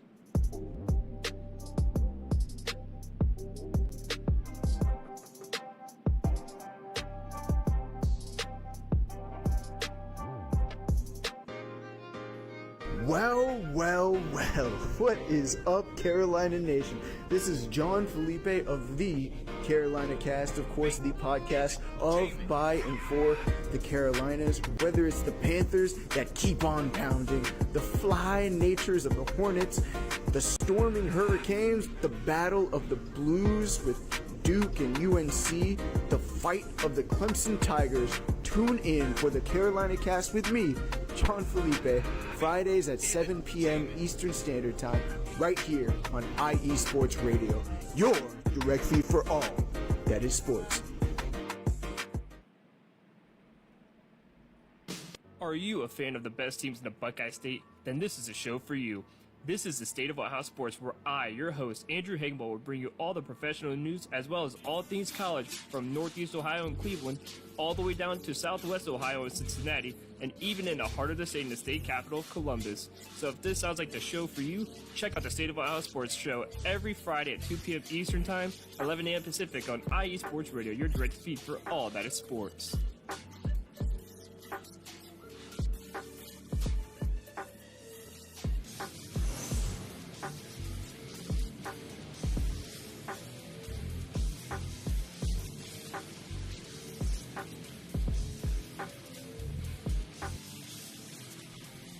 USRN and JB Motorsports. Glad to have you with us as the NASCAR Xfinity Series is at the Phoenix Raceway, the GOVX 200. Matthew Owens, Brandon Crossland back here with you. Glad to have everyone with us on JBM on YouTube as well. We had Joe Samaniego in the comments earlier. Let's see, Google user is the name, which I've seen on JBM multiple times. Glad to have you all with us here, as we are just about halfway through the GOVX 200. Stage 1 was dominated by Alex Bowman. He led every lap of the opening stage, but Stage 2, a different story. Brandon, in a really thrilling run to the end of the stage with Justin Allgaier coming out on top. It was a high and tight battle between those three top runners, Bowman, Allgaier, and Brandon Jones, just going at it. Also Sam Mayer there in the mix too. Oh, and speaking of Sam Mayer, penalty, too fast entering pit road. Yeah, everyone has come down pit road while we've been in break, and yeah, you're right. Too fast on pit road was the 41, so he will have to restart at the tail end of the field here as the pace car is pulled off onto pit road, and we get ready to start the final stage, and it will begin at the completion of lap 99 of 200. Justin Allgaier and Brandon Jones on the front row. Jones is on a winless drought of north of 90 races, but he's looked good so far today. As the green flag waves, Allgaier takes off from the rest of the field, gets a huge jump. He'll cut the dog leg. Everyone else will do the same. They're 3 wide behind him, with Jones trying to get second from Eric Almirola. This is when it gets exciting here at Phoenix, the race to the finish. Justin Allgaier gets a big 3-car gap, 4 cars now, as Brandon Jones and Eric Almirola find themselves side by side. Almirola is the victor off the inside. Just behind them, Sammy Smith has gotten to the inside and past Alex Bowman, who's gotten boxed in on this restart. Here's Jones cutting the dog leg, gets back alongside Eric Almirola for second. You see those that play it safe, and then you see the wild ones going down through the dog leg. It's Brandon Jones underneath the yellow line alongside Eric Almirola, and Justin Allgaier still out front. Behind them, it's Taylor Gray and Sammy Smith, Alex Bowman, the top 5. Jesse Love and Nick Sanchez are side by side just behind Bowman as well. Field across the line. Allgaier leads boy Bowman on a roller coaster ride below the line and underneath the dog leg. Tries to get inside of Sammy Smith. And you got to know going down there rattles the spine, but that's something they're willing to take there as Alex Bowman thunders his way past turn 2, and he is stuck there at P6. Meanwhile, we're looking at the battle for 7th, or actually 8th here, with Love, Sanchez, and Zilich all in gaggle there together, getting towards the line. And not too far behind that, you've got Daniel Dye at 14th, and behind him, the Burtons, Harrison, and Jeb are running side by side. Good start to the season for both of the Burtons, and they're racing together here. It's good to see the cousins there side by side under the Phoenix sun coming out of turn 2. William Sawalich up along the door panel of Jeremy Clements, who just made his 300th Xfinity Series start last weekend at Circuit of the Americas. An impressive feat there, joining some elite company. And this is his 30th career Xfinity Series start here at Phoenix. Gets muscled up off the bottom off of turn 4 by William Sawalich. Sawalich gets around Clements. He'll also get around Brennan Poole on the way to turn 1. William Sawalich now sees in his sights the 41 of the Haas Factory team driver of Sam Mayer as he makes his way out of turn 2, keeps it up along that bright blue wall, and Nick Sanchez alongside Jesse Love. That's the battle for 7th coming out of turn 4. They cross the line. Sanchez has half a car length in front. Love tries to counter back on the inside, and behind those two side by side are teammates Connor Zilich and Carson Quaffle. Oh boy, who are you taking to the prom? A little teammates ruffling up each other there. That's excuse me, that is Connor Zilich and Carson Quaffle getting screwy there in turn 1 and 2. And of course those two raced each other hard last week in the late laps at Coda with Quaffle in front, and boy, there was some contact between those two a moment ago in the middle of the corner, as you mentioned. No harm, no foul, however. It sure seemed pretty rough, but yeah, no harm done there. Zilich, I can't believe he still had that damage there in the rear end early on in the race. Yeah, that happened extremely early and has just kept on going. And Zilich, who of course got the win on the road course last week, he talked during the week that he is trying to prove that he's a much better oval racer, was 4th here last fall, and he's running in the top 10 here tonight. Maintaining his footing there here in the final stage. Jesse Love and Nick Sanchez now single file. They were almost going to be side by side there going down the back straight, and they come out of turn 3. That's Jesse Love and Sanchez, the battle for 7th. Going back to Carson Quaffle now and Zilich. Yeah, these two are followed by Ryan Sieg, who has done a great job coming from the back of the starting grid into the top 15. He's looking for a spot in the top 10 here if he can get behind the get ahead of these JRM cars. You almost throw him under a blanket here. It's Sieg, Quaffle, and Zilich, as Zilich gets the better end off of that deal off the backstretch. Now going into turn 3, put it on the bottom side of the racetrack. Zilich will come out the victor there in that small battle. He'll keep 9th. It has been a solid day's work so far for Ryan Sieg. Just in behind him, you've got Christian Eckes, the rookie driver, in car 16 for the Colleague Racing team. Coming from the mishap there in the garage to being here currently just outside the top 10. It's a great day indeed for Ryan Sieg and that Apps Ford Mustang. Christian Eckes started 18th. He's moved up plenty of spots. They're currently sitting 12th. And just ahead of a colleague teammate in Daniel Dye as well, just outside the top 10, as Sieg again cuts the dog leg as he tries to get up alongside Carson Quaffle, and he's done so. He did, and behind them it's Eckes and Daniel Dye, the Colleague Racing teammates, way below the yellow line coming out of 2. Coming back up to the wall here on the back straight, former front straight. You can still see that old start-finish line in the pavement as Eckes will make his way closer to Carson Quaffle. You weren't with us earlier when we documented the day that has been for Ryan Sieg and that 39 team. Again, hit a raised curbing in the garage area prior to qualifying this morning. Really damaged the front of that car, especially the splitter area. They had to make adjustments to the car because of that to get it in racing condition. NASCAR penalized them for unapproved adjustments before the race. He had to start tail into the field in 38th, and he's driven his way all the way up to the 10th position. Just a couple of cars behind him, Daniel Dye is dropping back. Parker Retzlaff's gotten to his inside. Look at Parker Retzlaff go in that, I think it's Funk Away for the sponsorship for Parker. I want to make sure that's right. He got around Daniel Dye there from the inside and is pulling away, and so will Harrison Burton getting around Daniel Dye, and William Sawalich trying to tuck behind Burton too. Now Sawalich tucks it in underneath Daniel Dye. He'll cut the dog leg here on the main straightaway. Will Sawalich, the 18-year-old from Minnesota, he'll dispatch of Dye and go after Harrison Burton now. That's at least 2 18-year-olds we know of in the field, and that's amazing to me. Harrison Burton there on the outside. Sawalich just not able to clear him yet. He's going to leave the outside open for Burton. Burton won't take it. Ducks back low on the inside. So Burton will fall in line just behind Sawalich and company. Burton, of course, the winner of the Cup Series race at Daytona last summer for the Wood Brothers. Now driving full-time in the Xfinity Series again with AM Racing. And it's good to see Dex Imaging follow along with him, and I think he's going to make a good imprint here, Matthew, in the Xfinity Series. Back here again. Of course, he did so well in 2020, winning at Auto Club, among others, but I think this was a good move for him career-wise. Maybe a little early to go to the Cup Series. Yeah, for sure, and as you mentioned, when he was full-time in Xfinity before the jump to Cup and driving with Joe Gibbs Racing, he was extremely good. You mentioned that 2020 season where he won at Fontana, a thriller at Homestead, and then won 2 of the last 3 races that year at Texas and Martinsville. The leaders at the front of the field, Justin Allgaier, starting to leg it out on Eric Almirola here by about 7 or 8 car lengths. Eric Almirola muscling that car, still doing what he can there, flirting with the yellow line, getting around the lap car of Greg Van Alst.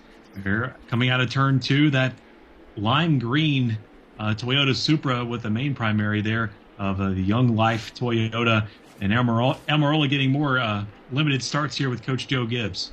Glad you were the one that decided to talk about the color of that car, because I had no idea how to describe whatever color that 19 car is today. It's dark blue and something, and we'll take your lime green and run with it.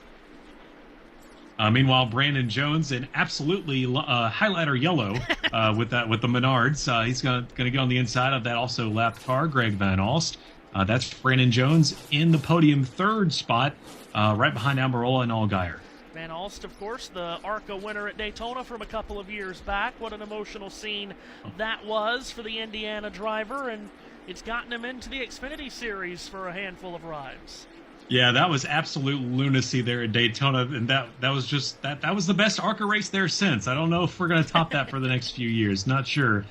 Brandon Jones, as his crew looks on there from pit lane from the War Wagon, he'll get around another lap car. That appears to be number 14. That's Garrett Smithley off of Owner's Points. Mentioned Jones earlier. It's been 94 races since his last win, Brandon. Martinsville in the spring of 2022, and he's having a terrific run here this evening. He is, as we're getting about to approach lap 30 here of the final stage. And it's still Allgaier with the lead, Almirola in 2nd, Brandon Jones 3rd, Bowman 4th, and Taylor Gray makes up the top 5. So for those of you just joining us, as we're down to 80, about to be 80 laps to go here in this race, Brandon, what have you thought about the first half and change of this GOVX 200?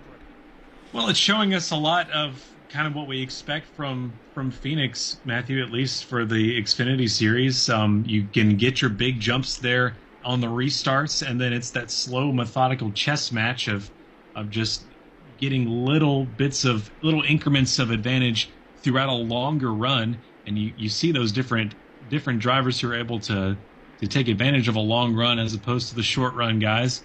Any long run contenders sticking out to you? Well, obviously, we talked about Allgaier right off the hop of being a heavy, well, maybe not a heavy favorite, among the favorites here.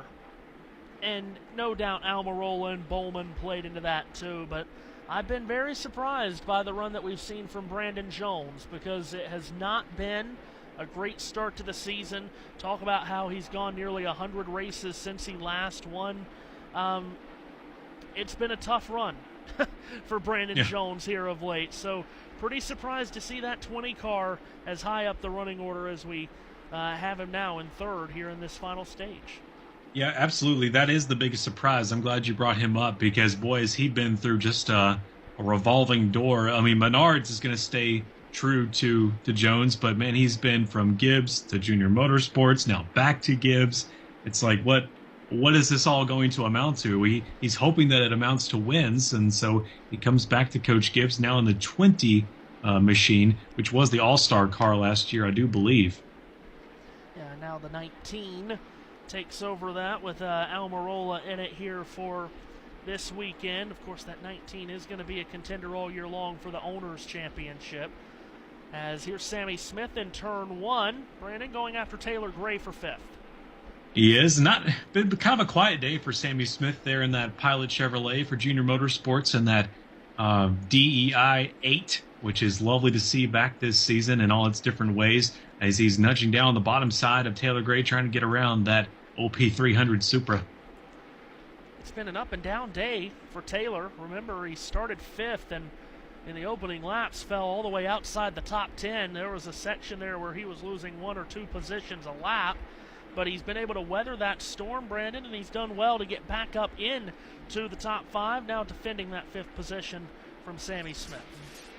It's pretty impressive there, just maintaining that spot. And then also we're with William Sawalich, which is back here further in the field behind Christian Eckes.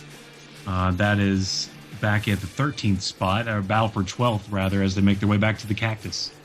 Eckes in that Colleague 16 has jumped through some traffic here in the middle portions of the race as well to get up to the 12th position after starting outside the top 20. We've only had 2 cautions for incident today, and one of those was for Anthony Alfredo stalling on pit road. Oh!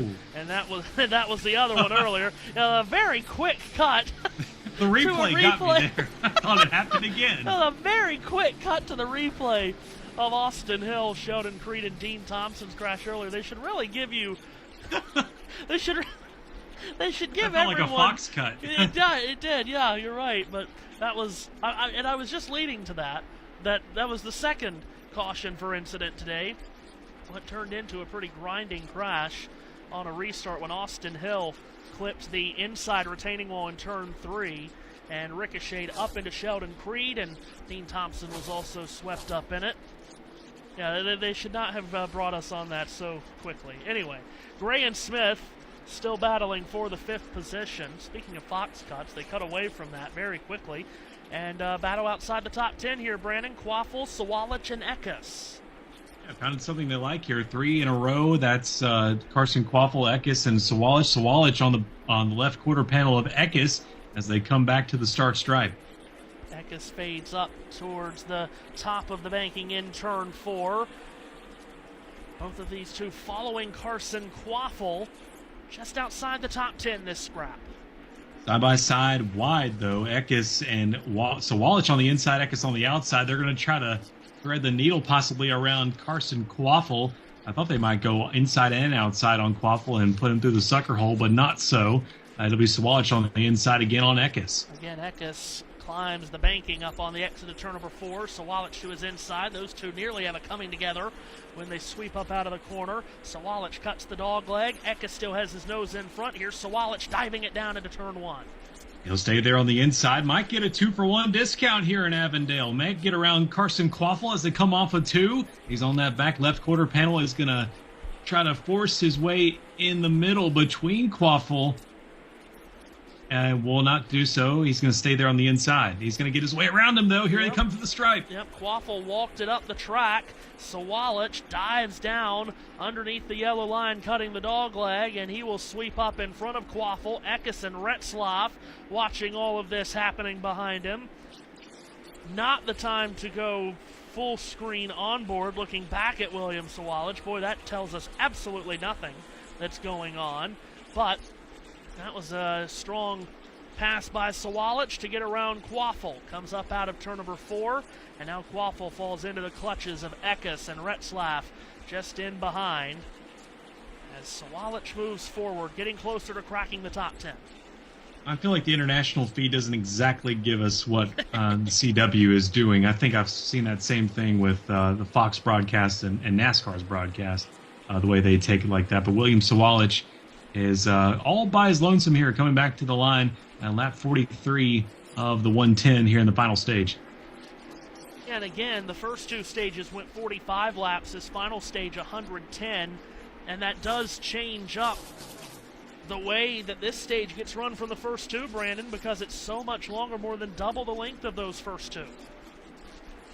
Yeah, it is. And that's typically how it goes, where the final run to the finish is going to be the meat and potatoes of your race, and it's really where you can see a lot more long run contenders come up to the cream of the crop. We have William Sawalich on board again as we see another one duck to the inside on the dog leg.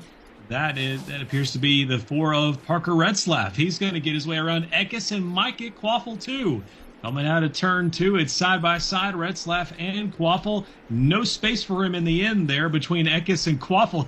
He'll make a little nudge, wanting to get there. Sam Mayer behind all of that and looking to pounce. And Retzlaff stuffs it in on the bottom of turns 3 and 4, gets inside of Quaffle. Around Quaffle's outside goes Eckes. They spread it out 3 wide through the dogleg and go back to the corner with Eckes in front and Retzlaff passing Quaffle. And Carson Quaffle will lose on this deal. Maybe not so. He ducks to the inside, and Retzlaff and Mayer get washed up on the outside. Christian Eckes is going to pull away maybe half a car length. There's Sam Mayer getting a little draft behind him, and Retzlaff and Quaffle side by side behind those two. This is a good 4-way fight just outside the top 10. Eckes now will try to tiptoe away from this pack of traffic, but Sam Mayer is quickly back to the back bumper of Eckes as they go back to turn 1. Mayer's going to dive it down all the way to the apron as Eckes climbs the banking. They were single file for but a moment. There's Sam Mayer on the inside line, and now trying to get his way back into single file, but Retzlaff will barely let him have it. It's Christian Eckes still leading this pack here back to the line. Eckes a groove and a half up off the bottom through turns 3 and 4. Mayer tries to make up ground on the very bottom of the track. Retzlaff closes in on those two as Quaffle continues to backslide just a bit in that Bass Pro number 1. Here comes Sam Mayer. He might look for the inside, the outside. This is the battle for 12th here on track. And Christian Eckes holding that line ever so steady. Mayer might get passed here by Parker Retzlaff as they come through 4. We'll take a look. Alpha Prime Racing number 4 of Retzlaff giving it another good run as he cuts underneath Mayer on the exit of 4. Mayer has just enough muscle to stay in front of Retzlaff as those 3 Chevrolets go back into turn number 1. Meanwhile, let's pick up Ryan Sieg again. This story is incredible, Brandon. And here he is running solidly in the 9th position. Wow, up in the top 10 here where it counts with in the final stage. And yes, the trouble there right before qualifying and having the front end all messed up, bent up, out of shape. He's right behind Nick Sanchez and looks to be vying for that 8th spot. We'll see if he gets it. It's been a good run for Sieg all day long after starting last on the grid, as we mentioned. Meanwhile, at the lead, Justin Allgaier. His lead's starting to shrink on Eric Almirola. It's under a second. And again, Almirola under the last caution. An issue on the left rear tire on their pit stop. Gave up some track position, but he's done well on the restart, Brandon, to get back into second and now set his sights on Allgaier as we are down the final 60 laps, getting towards the final 60 laps of this race. As through turns 3 and 4, Allgaier and Almirola separated by just 4 car lengths across the line, make it 5. As Allgaier through the dogleg has Almirola filling up his rearview mirrors. They're back in 1. These two have been the big dogs of the day, at least here in the latter stages of the race. It's Allgaier and Eric Almirola. This might be the two it comes down to. Meanwhile, Nick Sanchez and Ryan Sieg in the battle for the 8th spot. Sanchez on the outside as they come through turn 1. Sieg on the bottom in that 39 Sci-Apps Ford Mustang. Sanchez wrapping around that outside, coming out of 2. He might get alongside him here on the back straight. They are side by side, and Sanchez pulling away ever so slightly, but it'll be Sieg that has the advantage on the inside coming back to the line. Sieg in his 13th year in the Xfinity Series, the Tucker, Georgia driver, pulls up right alongside Sanchez, rubbing elbows through the dogleg, these two. Sieg in one of just the 5 Fords in this field as a nose in front of the 48. Meanwhile, at the front, Almirola continues to pile on the pressure on Allgaier. They cross the line, and the difference is less than a car length. Almirola looking, peeking down towards the inside. Allgaier covers the spot in 1. Something's going to boil over here. That gap is gone, and Justin Allgaier sees on his right side mirror the 19 of Eric Almirola on the backstretch. It's about a car length distance between the two. Now ducking on the inside again. Here comes Almirola. That 19 car has gotten better and better as this run, which has been a long run, has carried on. Allgaier holds on to a tenuous lead with lap traffic dead ahead. They'll first have to maneuver around Kyle Sieg. We are nearing 50 laps to go here in the GOVX 200. It's underneath Eric Almirola off of turn 2. He can just taste the back of the 7 As you said, lap traffic, there's Kyle Sieg in the way in that Phoenix state flag car. And Allgaier drifts up, but goes too far up the banking, opens up the door to the inside. Almirola pulls alongside, now rockets down, cuts the dog leg, and Almirola puts the nose of his Toyota Supra in front, now drifts up. Allgaier's back around his outside. State of Arizona, Allgaier and Almirola side by side. He's going to get some contact here on Almirola. That's Allgaier on the outside, Almirola on the inside. He has room to clear him, but doesn't take it as he's using the back end of Kyle Sieg as a pick. Allgaier and Almirola going all out for the race lead. Almirola has it. Allgaier charges back around his outside, door to door as they go under braking back to turn one, and Almirola cuts it tight with the lap car of Sieg. They're giving you the excitement right now. Allgaier on the outside, Almirola on the inside, outside of turn two, and Almirola still almost making contact with that Brandt Chevrolet. And now they'll duck their way into turn three on the bottom side of the racetrack. Allgaier got at the preferred line here. Allgaier keeps it wound up top side, comes out of turn four, crosses the line, has the lead, and now pulls away by a couple of car lengths. Almirola will reload and recoil back to turn one. This is the kind of track where you can do that. Build up some momentum and then try to make it stick on that flat side of the racetrack. There they are, out of two, and it's very close here between Justin Allgaier and Eric Almirola. We are approaching lap 57 here of the final laps of the stage. These two are 5 seconds clear of third place running Brandon Jones, so they can go at it as hard as they want to right now, and so far they are. Back into turn one, Allgaier's lead is a car length and a half. It's Allgaier and Almirola up front. Meanwhile, Sammy Smith cutting the dog leg to get around lap car Chris Wright. Sammy Smith in the top five in that fifth position. Fourth is Alex Bowman. Third is Brandon Jones. But we have trouble. Car in the wall, turn one, Dawson Cram. His black number 74 for Mike Harmon's team has spun, and he has backed it into the turn one barrier hard to bring out our first caution of the final stage. So the yellow flies. This will bunch everyone up, and this will bring everyone down pit road, of course. Oh, boy. This is where the real race begins. Yeah, for sure. And that's a heavy hit for Dawson Cram in his first race of the season. Oh, my goodness. Oh, my. Wow, he had spun way into the corner and was way down below the yellow line and came all the way up the track and hit that turn one wall hard. That looks a lot like Justin Allgaier's crash here. Yeah, it does. Heavy hit for the 23-year-old driver from San Diego. Well, Sammy Smith has some right quarter panel damage. Yeah. I wonder where that would have come from Sammy Smith. Graham has climbed out of the car, which is the good news, but I would certainly love to know how that car got out of shape and spun that far down the racetrack. Well, using my context clues here with Sammy Smith's damage, it might be something between those two. Let's take a look. Well, Oh, okay. This was at the opposite end of the racetrack in turn three.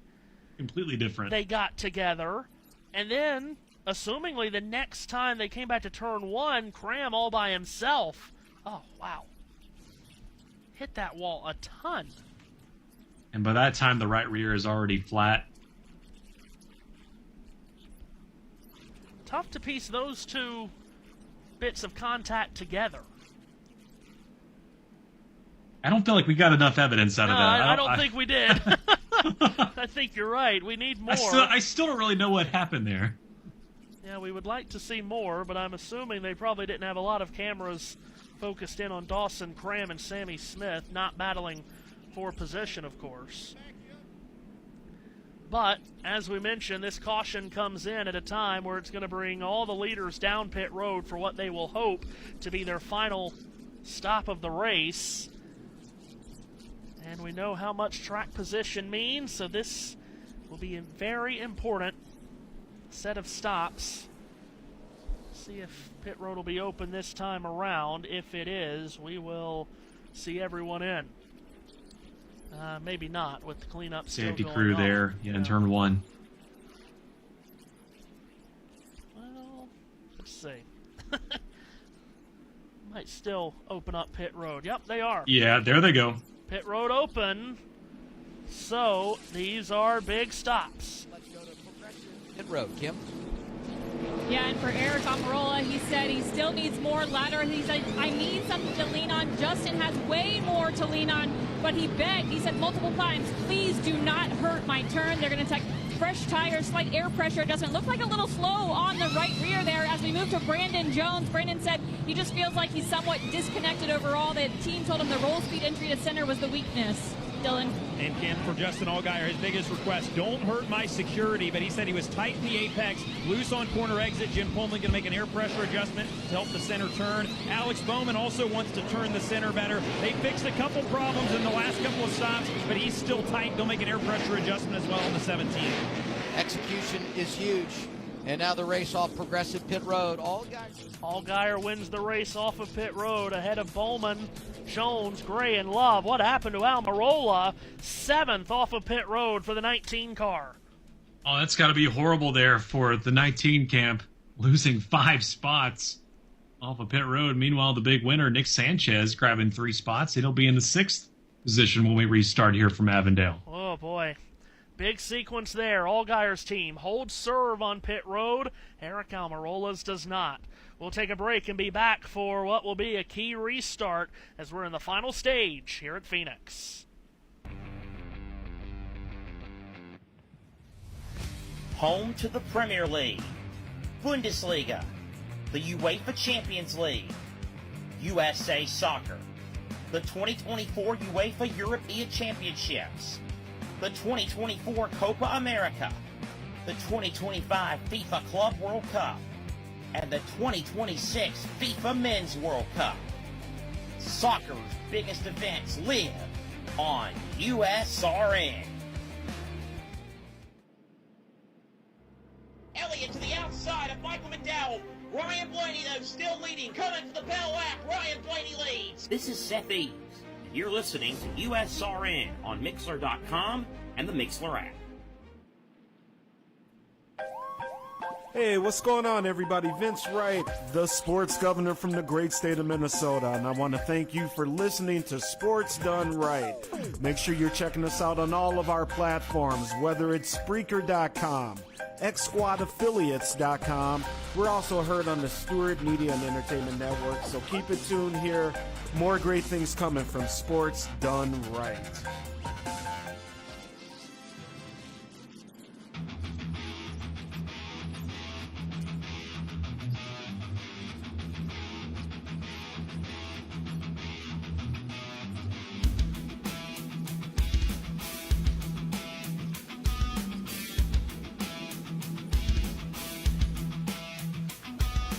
What is going on, everybody? This is Ben Matello, the host of the Yinza Report, right here on IE Sports Radio. I'm bringing you the latest in the Steel City, the City of Champions, from the Steelers, the Penguins, the Pirates, as well as the college game with both Penn State and Pitt. You could join me every Tuesday afternoon at 1 o'clock Eastern Standard Time, right here on IE Sports Radio, where I'll be talking about everything from the Steel City, the City of Champions, right here on IE Sports Radio, your direct feed for all that is sports.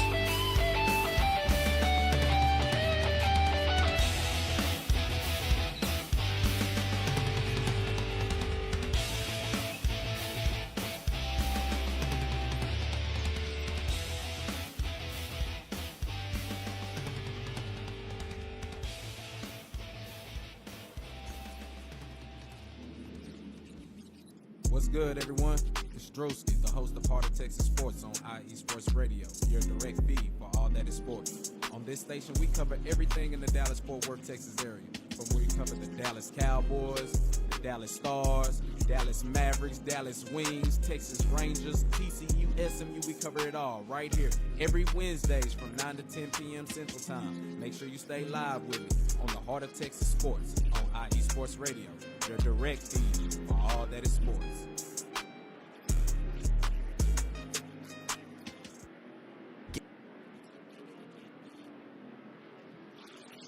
Back on USRN and Mixer.com, and also on JBM on YouTube as we get ready for what will be a very, very crucial restart here as we get down to the final laps of this GOVX 200. Green flag will come with 46 laps to go.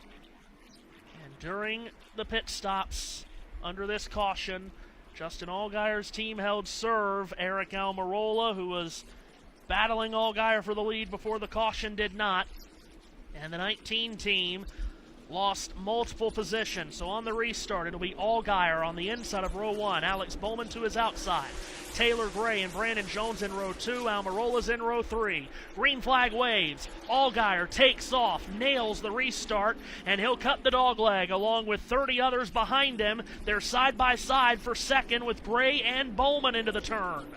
Not much fanning off going on there among the back markers. It's going to be Justin Allgaier being the victor there coming out of turn 2. It's 3 wide behind for the battle for third, and Alex Bowman about to get on alongside with Justin. Almirola runs into his teammate Jones, knocks him way up the banking. Now another Joe Gibbs Toyota, Taylor Gray, splits through the middle of both of those Supras. 3 wide from third on back. Gray and Almirola battle for the spot. Brandon Jones continues to backslide. He does, and now the battle for third is between Eric Almirola and Taylor Gray. Meanwhile, up front, the top two in line with each other, Justin Allgaier and Alex Bowman. Eric Almirola looks for the inside off Gray. Almirola muscles his way past Gray and easily makes that pass off the exit of turn 4, trying to make up the ground that his team lost on pit road under the caution. He was very fortunate to not have just wrecked his teammate Brandon Jones last time around. Jones made a nice save. Field down the main straightaway and back towards turns 1 and 2. Taking a look on the inside was Jesse Love there behind Ryan Sieg. That's in the 6th spot for Sieg. And Nick Sanchez behind him in 8th. Allgaier with the lead here, 43 laps to go. That 39 car just keeps gaining positions up to 6th for Ryan Sieg. Further back, you've got Sam Mayer in a cluster of cars. Christian Eckes is there, Sawalich, and Daniel Dye. That's Will Sawalich and Sam Mayer side by side. That's the battle for the 10th spot. Zilich in front of them. And now we got a look on the inside from Alex Bowman for Hendrick Motorsports here from 3. Bowman sneaks a peek to the inside of Allgaier. Allgaier holds on to the lead by half a car length at the line. Bowman cuts the dogleg. All of this skirmishing is only going to allow Almirola to run him down. Allgaier makes that outside groove work for him above the yellow line. Bowman on the low side of the yellow line. Now they regroup. Right behind Allgaier is the 17 of Alex Bowman, and Almirola is caught up behind P2. Yeah, it did not take long for Almirola to get to the back of these top two. Allgaier with a clean track ahead of him tries to ease away from the 17 and 19 at the back door. Allgaier leads back to turn 1 by 3 car lengths. Further back, Sam Mayer and William Sawalich continuing to fight for this 10th position. Eric Almirola clearly with a fast Toyota Supra. Sam Mayer is flirting with the back bumper of a different car there. Now Ryan Sieg and Jesse Love with a side-by-side battle here for 6th. Yeah, Love trying to work his way to the inside of Sieg, who keeps it wound up top side. They'll now run door-to-door through the dogleg, but at the front, still it is a terrific battle for the top spot. Really wish the CW would show it. Again, I think International Feed doing different magic tricks here. Love in front of Sieg along the backstretch. We are nearing under 40 laps to go. Allgaier still ahead of Bowman by 0.2 seconds. It is tight at the front with Allgaier, Bowman, and Almirola. And here is Bowman trying to put away Almirola, pull away from him, and run down Allgaier. Allgaier just trying to get this clear racetrack in front of him to work for his advantage. Daniel Dye side by side with the rookie Carson Quaffle. Both rookies, as a matter of fact, in this series. Christian Eckes in front of them. He might get a twofer there along the inside on the back straight. Harrison Burton going to follow behind him. And Daniel Dye picks up a big bunch of spots there. He moves up to P12. Yeah, Eckes was sideways in turns 1 and 2, and that's what brought everyone into this battle. Harrison Burton gets alongside Carson Quaffle. Those two cut the dog leg. So does the car behind them. That's Parker Retzlaff. That appears to be Christian Eckes there in 14th. Harrison Burton sitting in the 13th spot and gets around Quaffle on the inside. And a big gaggle of cars here between turns 1 and 2. Christian Eckes is trying to pull away from Burton. And we got the side-by-side battle in the back with Sammy Smith and Jeb Burton. This is great racing just on the tail end of the top 10 and just behind it, just off of the top 10. Justin Allgaier leads Alex Bowman by half a second. It's another half-second break to Almirola at third. Then Gray and Jones close together at fourth and fifth. Retzlaff trying to work the outside groove against Carson Quaffle. Almost said Travis. Count me down. And then there is Brandon Jones and Taylor Gray side-by-side to the line. Jones has clawed his way back, trying to get that fourth spot. Yep, trying to make that track position back up, door-to-door with his teammate Gray as they work their way back to turn one. You know he's got to be thinking about Eric Almirola and doing him wrong there on the restart. He's on the low side of the yellow line, trying to get around the 54 of Gray. Still can't get him away. Still side-by-side. Gray with the advantage as they come into three. And they're still side-by-side to the line, the battle for fourth. JGR Toyotas have been strong all day with Almirola fighting for the lead, and then Gray and Jones has been in the top 5 or half dozen all day long. They are side-by-side here for the fourth position as they go back to turn one. Again, you think about Brandon Jones' winless streak and just going from Gibbs to Junior Motorsports back to Gibbs. He's able to clear his teammate, Taylor Gray, and he'll pick up that fourth spot here surely with 35 laps to go on the ticker. Christian Eckes and also way out there in the distance, a battle with, I believe that is Harrison Burton. Yeah, Eckes, Burton, Retzlaff, Quaffle, Smith, 5 cars bunched together here from 12th on back, and 2 of those cars are JRMs. They are. Junior Motorsports all across this grid as we have Retzlaff and Quaffle side by side. Sammy Smith behind it. He's going to give the arrow push there to Parker Retzlaff in the Chevrolet. And Quaffle on the inside of Sammy Smith. Smith looks like he'll clear him there for that position. Meanwhile, further up, you've got Sam Mayer and Connor Zilich fist fighting for 10th. Mayer has the spot. Zilich is after him in turn one. Zilich on the yellow line, getting on the low end of Sam Mayer, about a half a car length behind, a little loose there coming out of 2. Zilich, the wheelman, able to hold on to that race car, and Sam Mayer with the green gloves dives his way into turn 3, still able to maintain that spot. That looks to be the battle. Zilich, goodness, can't pick it up there. Yeah, Zilich coming off his second career win last week in Austin, Texas. Meanwhile, Brandon, the fight for second is close again. That was the battle for 10th back there. Now the second battle for second place, that's Bowman and Almirola. And about 3 car lengths away from each other now as they make their way back to the line. Closer to 30 laps to go. Allgaier just saying, you guys keep working on that. I'm going to keep pulling away. Yeah, Allgaier has eased away from these 2, and it's now a 1-second lead that Allgaier holds on to. And just like the ARCA race last night, Matthew, the last thing he wants here is a yellow from someone way back in the pack. As Allgaier is just managing taking his paces up there on the back. Yes, sir? Yeah, that ARCA race last night with a wild finish, as so many ARCA races can be when you get a late caution like that. One taken away from Butterbean. Yeah, for sure, who, of course, got the win at Daytona to start the season. So the top 3 starting to spread out a little bit, but further back, here's Christian Eckes and Harrison Burton at 13th. They're running door-to-door, and this has been a tight battle for a handful of laps now. And off turn 2 last time, Brandon, they nearly touched. Maybe they did. Oh, they did. Yeah, Harrison Burton getting right on the door handle of Christian Eckes. It got him a little loose there coming off on the back straightaway, able to grab a hold of it. And now they're still battling here off the quarter panel. Harrison Burton on the inside. They cross the line, and cutting the dog leg is Burton to get alongside Eckes. Burton has the nose of his Ford in front. Eckes will counter back topside. You just think a few more inches, Matthew, he would pile drive right into the 16 of Eckes. He works his way on the outside groove here out of 2, and Eckes will take the inside now. A little switcheroo with under 30 laps to go. Eckes gets the preferred line here going through 3 and might take this spot. He does. Eckes throws Burton up the banking. They have an audience for this battle, and now the audience becomes involved in it. Retzlaff, Smith, and Quaffle all close in on the back of Harrison Burton. Retzlaff gets to his left elbow in turn 1. That's not the company you want to see. Retzlaff has been very great for this afternoon in that 4 machine. And he's on the inside of Harrison Burton, Sammy Smith, and Carson Quaffle on the line there on the outside. Retzlaff, the lone one on the inside. Ooh, it is so tight in turns 3 and 4. Retzlaff drifts up, makes contact with Burton. Burton forges forward off that hip check. Now Sammy Smith powers to the outside of Retzlaff. Carson Quaffle watches all of this.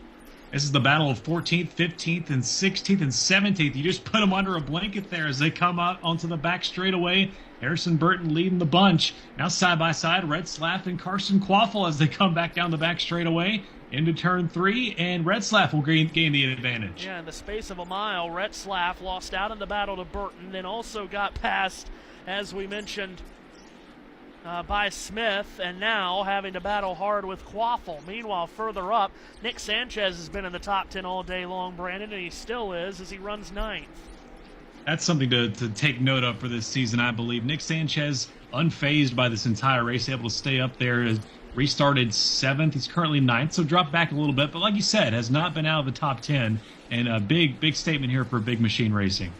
We also just had a change at 5th position. Jesse Love getting around Taylor Gray, so Love puts his RCR Chevrolet into the top 5, the only RCR bow tie still left in it after Austin Hill's crash in stage 2. We're down to 25 laps to go, now 24 as Allgaier clicks off another lap. His lead on Alex Bowman is a 2.5 seconds. Bowman can't quite pull away from Almirola, and then the top 3 have really separated themselves from the rest of the pack.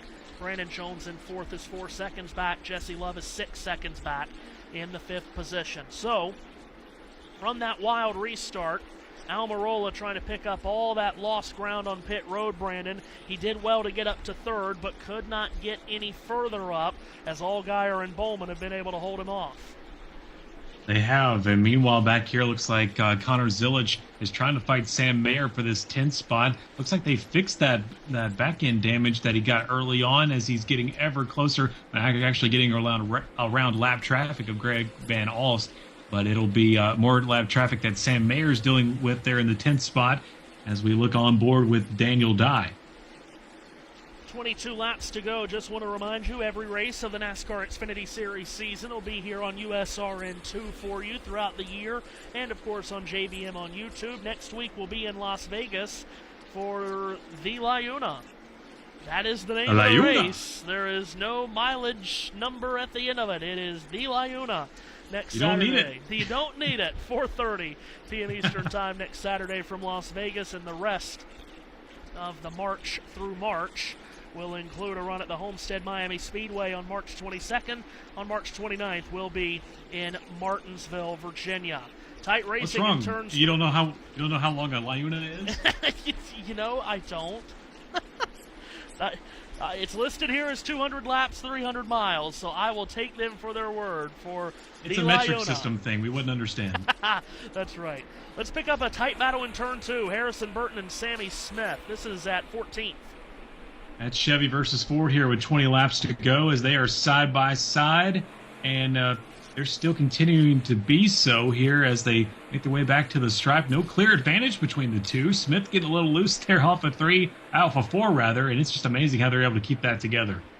They all had to pick their way around the lapped vehicle of Garrett Smidley as we're down to 20 laps to go. Meanwhile, at second, Eric Almirola has been staring at the back of the blue and white number 17 of Alex Bowman ever since this restart, and he would love to find a way to get around Bowman.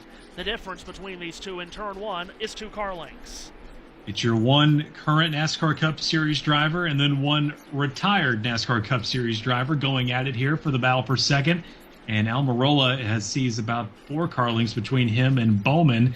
Bowman able to have the advantage here, but Almirola taking a peek to the outside might use this lap traffic to his advantage. Yeah, a couple of lap cars around this group. They've got to get around the Josh Bilicki Chevrolet here in just a moment. They should do that at the end of the main straightaway. Bowman will peel to the inside of Bilicki. Almirola will follow. Well, Bilicki let him go, but that's also going to work in Almirola's favor. He sees the peak of daylight on the outside, but he gets shunted by the wall. He'll be right behind Alex Bowman as they come into 3 and 4. Give another move for Eric Almirola. He'll get that spot. Oh, Almirola shoved it into 3, drifted up on the exit of 4. Bowman stays in it round the outside, and Bowman holds on to this second position, but Almirola's back at him in 1. Didn't get it for good, though. He's on the outside now of Bowman as Eric Almirola through turns 1 and 2. Coming out of 2 up to the wall. Almirola, can he clear that HendrickCars.com Chevrolet? It's a boost there going into 3 out of nowhere, and is not able to cover up that inside just yet with 16 laps to go. Almirola comes up out of turn 4, muscles his way past Bowman, so Almirola takes second, but in the couple of laps of battling that those two did, Brandon, it cost them a ton of time. They're now behind Justin Allgaier by 2 seconds. Oh, no kidding. He is just taken away from this field, and again, I'll say it, the only thing he's hoping for is no yellow from anywhere in the field. Well, again, so good at this racetrack with 2 prior wins at Phoenix for Allgaier. And again, you almost have to put that with an asterisk because he was going to win the championship race here last year. He started the last lap as the leader, and he was way ahead of all of his championship contenders. And Riley Herbst charged up to him, and Allgaier, not wanting to get into a battle that he didn't need to be in with Herbst and lose the championship, just let him go. Herbst ended up winning the race. Allgaier finished second and won the championship. So his 2 wins here could easily be 3, just based on that. And actually could easily be more than that had there been other races that went better for him, because him at Phoenix, he's had great runs here at Phoenix in the past, including this race a year ago, Brandon, when he was leading and cut down a tire and hit the wall hard in turn 1. That was unfortunate. Still was able to clinch the championship and leading 111 laps today when he hits the line. Crosses the line underneath the Anthony Alfredo car, who has rejoined the action after his earlier issues. Allgaier in turn 1 with 13 laps left. Maneuvers his way bordering on that yellow line off the racetrack of turns 1 and 2, and worked his way back up to that bright teal blue wall that's ever so iconic here at the Phoenix Raceway. Through turns 3 and 4, he'll see the flag with 12 to go at the line. This is the stripe. 25 career wins in the Xfinity Series for Allgaier. His first win coming back in 2010 when he was driving for Roger Penske in that Verizon number 12. He won at Bristol. It's been a long career in this series since then. Yeah, those are some good days there. That iconic 12 Verizon, also shared from the likes of Brad Keselowski in its tenure, as Justin Allgaier rolls his way through 3 and 4 once again. There's a battle out back between Parker Retzlaff and Christian Eckes. That's still the battle for 14th. They've been stuck back there for quite a while, Matthew. Yeah, they sure have, and they've been strung together by a very small piece of string as Retzlaff holds on to this position on Eckes. This is at the 14th position with now 11 laps to go in this race. And just talking about Allgaier and his career in this Xfinity Series, Brandon, you know, there's some guys, and Allgaier has tested the Cup Series waters. Remember, he was full-time in the Cup Series in 2014 and 2015, and it just didn't work out with the H. Scott team that he was with.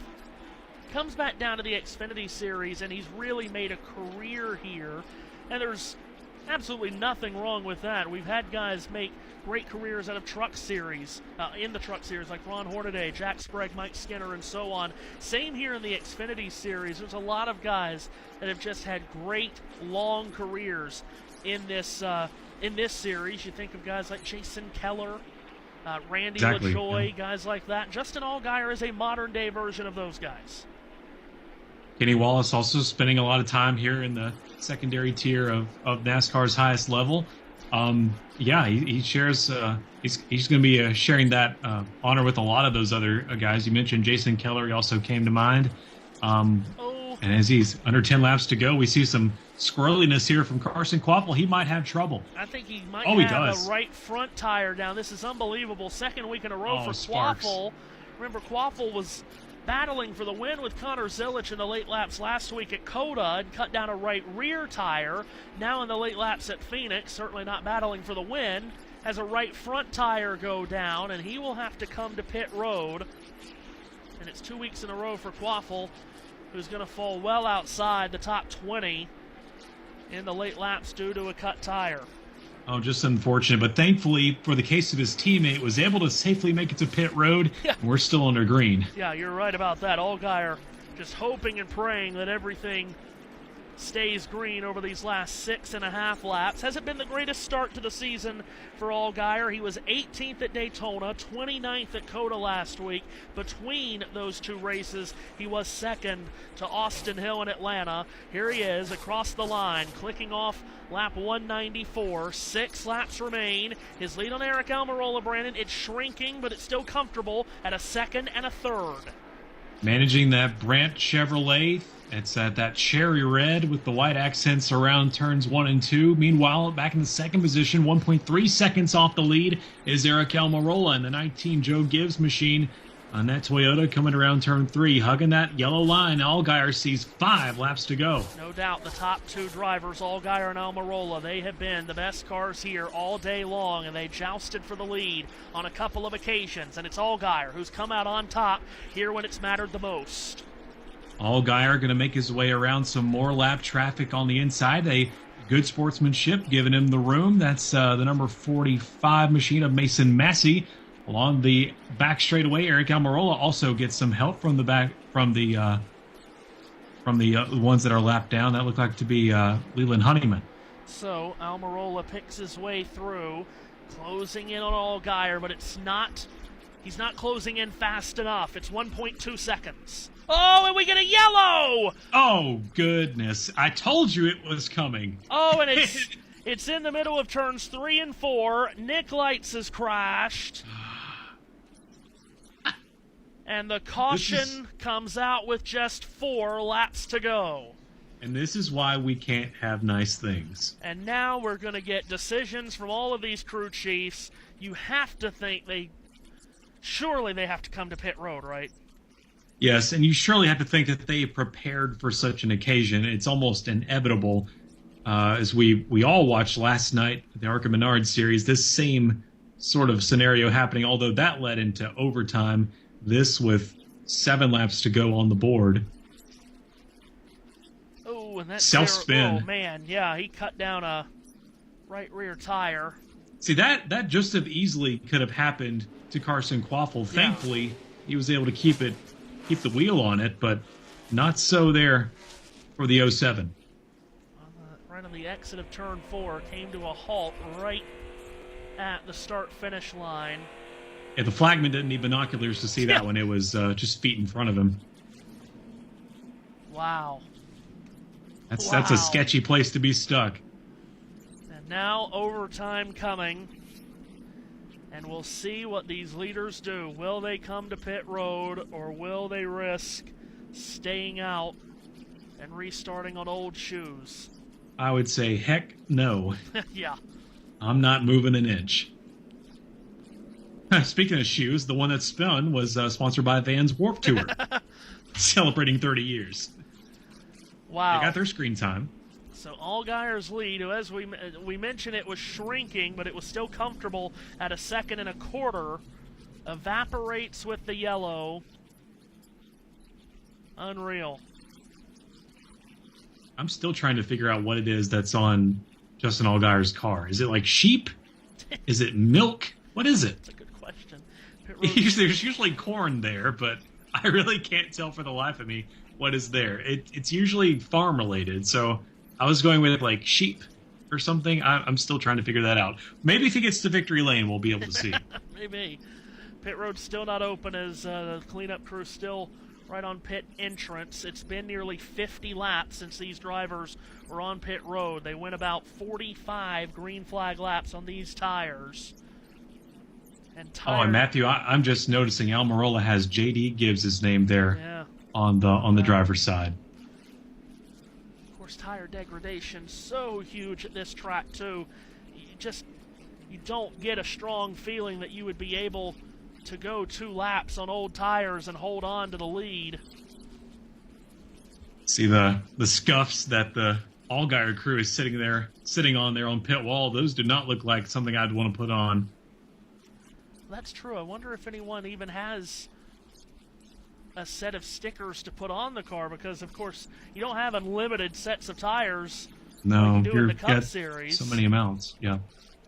So that's a good point. Maybe no one has a pair of stickers left. Maybe the only choice is to come down if you come down.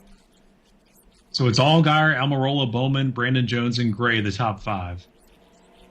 3 Toyotas and 2 bow ties.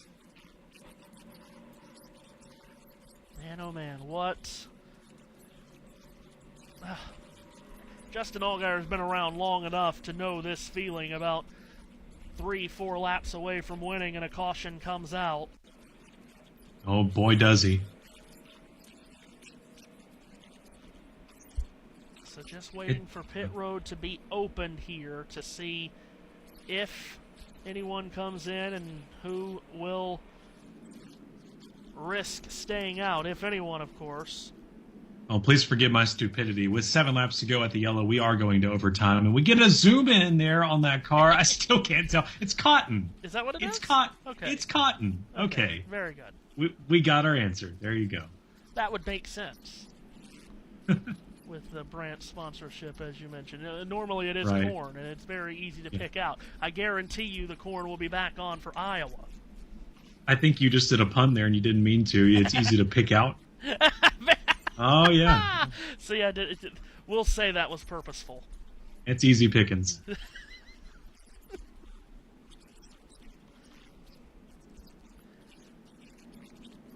Well, no one's come down pit road yet.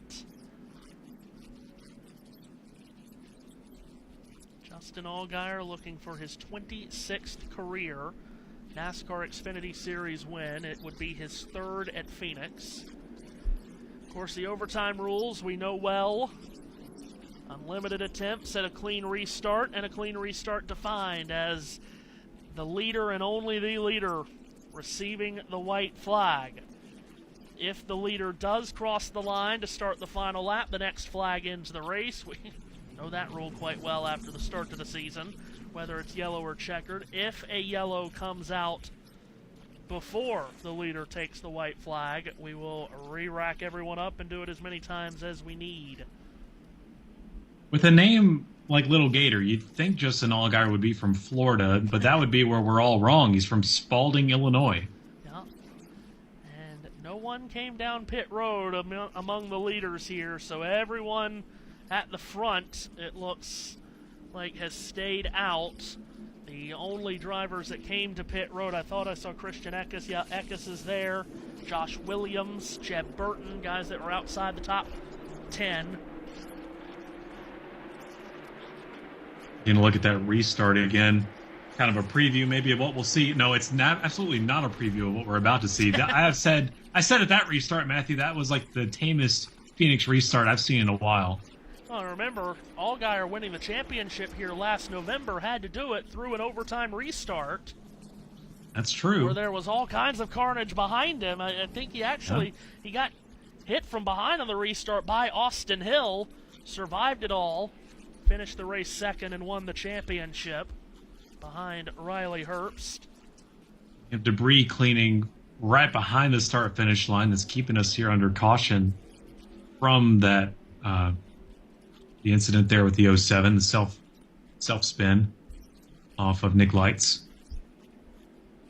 Again, when these guys take the restart, there's going to be about 45 green flag laps on their tires, north of 50 total laps after these caution laps tick off.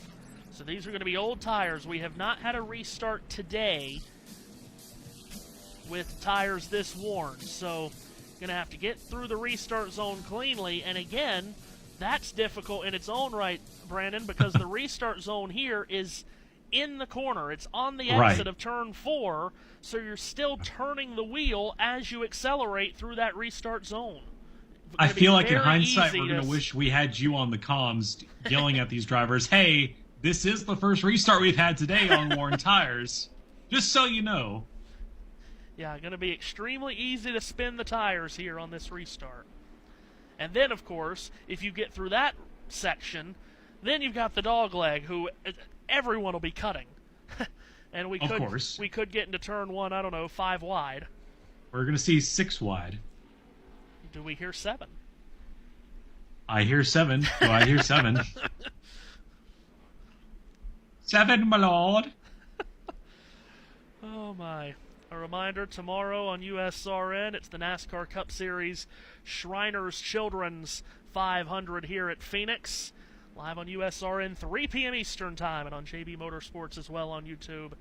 Matt White and myself on the call here on USRN as round 4 of the Cup Series season after that fantastic finish in Austin, Texas last week with Christopher Bell coming out on top over William Byron, Tyler Reddick, and Kyle Busch. Bell will go after his 3rd win in a row. He's got a great chance to do it. He won at Phoenix just last year. I'll just say it. I'm plumb impressed there with C-Bell. I'm really excited for tomorrow to see if he can get that 3 in a row. Well, let's just say if he is in position to win his 3rd in a row, I have a call ready to go. But I'll hold on to that. We won't spoil it. Yeah, I'll hold on to that. And if I'm sure if he does it, it will be a move that he'll have to apologize for later in the media center. Because that's just how it works here. It's going to be overtime tomorrow. Could be. Of course, Bell and Toyota dominated the race last year. Bell went on to a victory. He also led many laps here in the fall in the championship race. He's very good on these shorter, flat tracks. And then, of course, if he were to win tomorrow, that'll be 3 in a row, and then he goes to a place in Las Vegas where he's been in the top 5 in 3 of the last 4. Could go after 4 in a row, but let's not put the cart before the horse. Or the horse before the cart. But I mean, we're just lining him up with tracks that he likes. All right, field just got 1 to go, going through the choose. Allgaier takes the inside. Almirola will be to his outside. Row 2 will have Brandon Jones and Alex Bowman. Row 3 will be Jesse Love and Taylor Gray. Ryan Sieg and William Sawalich will line up in row 4. The 5th row will be Sam Mayer and Nick Sanchez. We have seen on restarts all day long, the control car has gotten away extremely clean. Can Allgaier do that here? Again, there's north of 50 total laps on these tires. About 45 green flag laps on these tires for this restart. As the sun begins to set in the desert, who's going to come out on top here in Phoenix? Justin Allgaier and Eric Almirola, 2 best cars here all day. On the front row, just about contacting each other through the corner as now they hit the restart zone. Green flag goes up in the air. Allgaier does not get away as cleanly as he did last time. He'll cut the dog leg. Almirola still alongside of him. Brandon Jones behind as Allgaier and Almirola go to the corner side by side. Allgaier walks up the track and runs into Almirola. They're up to the wall, 4 wide. Who's the victor out of that? It's the 17 of Alex Bowman coming out of the massacre out of turn 2. He'll get ahead of Eric Almirola, Brandon Jones 3rd. Unbelievable. Alex Bowman 4 wide to the lead, and now he receives the white flag. Final lap for Bowman, trying to get a win at his home track. Almirola cuts the dogleg behind him. Brandon Jones is 3rd. Allgaier falling back. They're into the corner. What stuff does Eric Almirola have left here? Out of 2, he's on the inside of Alex Bowman, nearly there. Coming out on the back straight for the final time. Right behind the 17 of Alex Bowman. When do you make your move, and how? Here's Almirola, dives it down to the inside of Bowman. Bowman goes up the banking. Almirola slides up. He hits Bowman. They come across the line, hitting one another. And Almirola wins a photo finish at Phoenix. Oh, my goodness. A Phoenix photo finish, and Eric Almirola wins it as he used up Alex Bowman in the final corner. And Bowman's not happy about it. Oh, no. Man, what a show. Oh, Eric my Almirola gracious. is the man. Shades of Austin Cindric and Daniel Hemrick at this very racetrack a handful of years ago for the championship. Almirola dove it down to the inside of turn 3. Bowman left the door open, went way up the track. Almirola tried to pull a slide job, rammed into Bowman, and then basically slammed him into the wall, coming to the flag, and Eric Almirola picks up the win. He was the 2nd fastest car all day there, he showed, but when it comes to that restart, he was able to be the most aggressive. And man, it was coming all the way down to the line. He got on the inside there of Alex Bowman along the backstretch, and we just asking when was he going to make the move. Well, he showed you right there. Well, Bowman clearly wasn't happy after that. Justin Allgaier also will not be happy about the circumstances. He had this race wrapped up prior to the yellow. That's the second night in a row where it's the majority leader does not take the victory. And the restart went.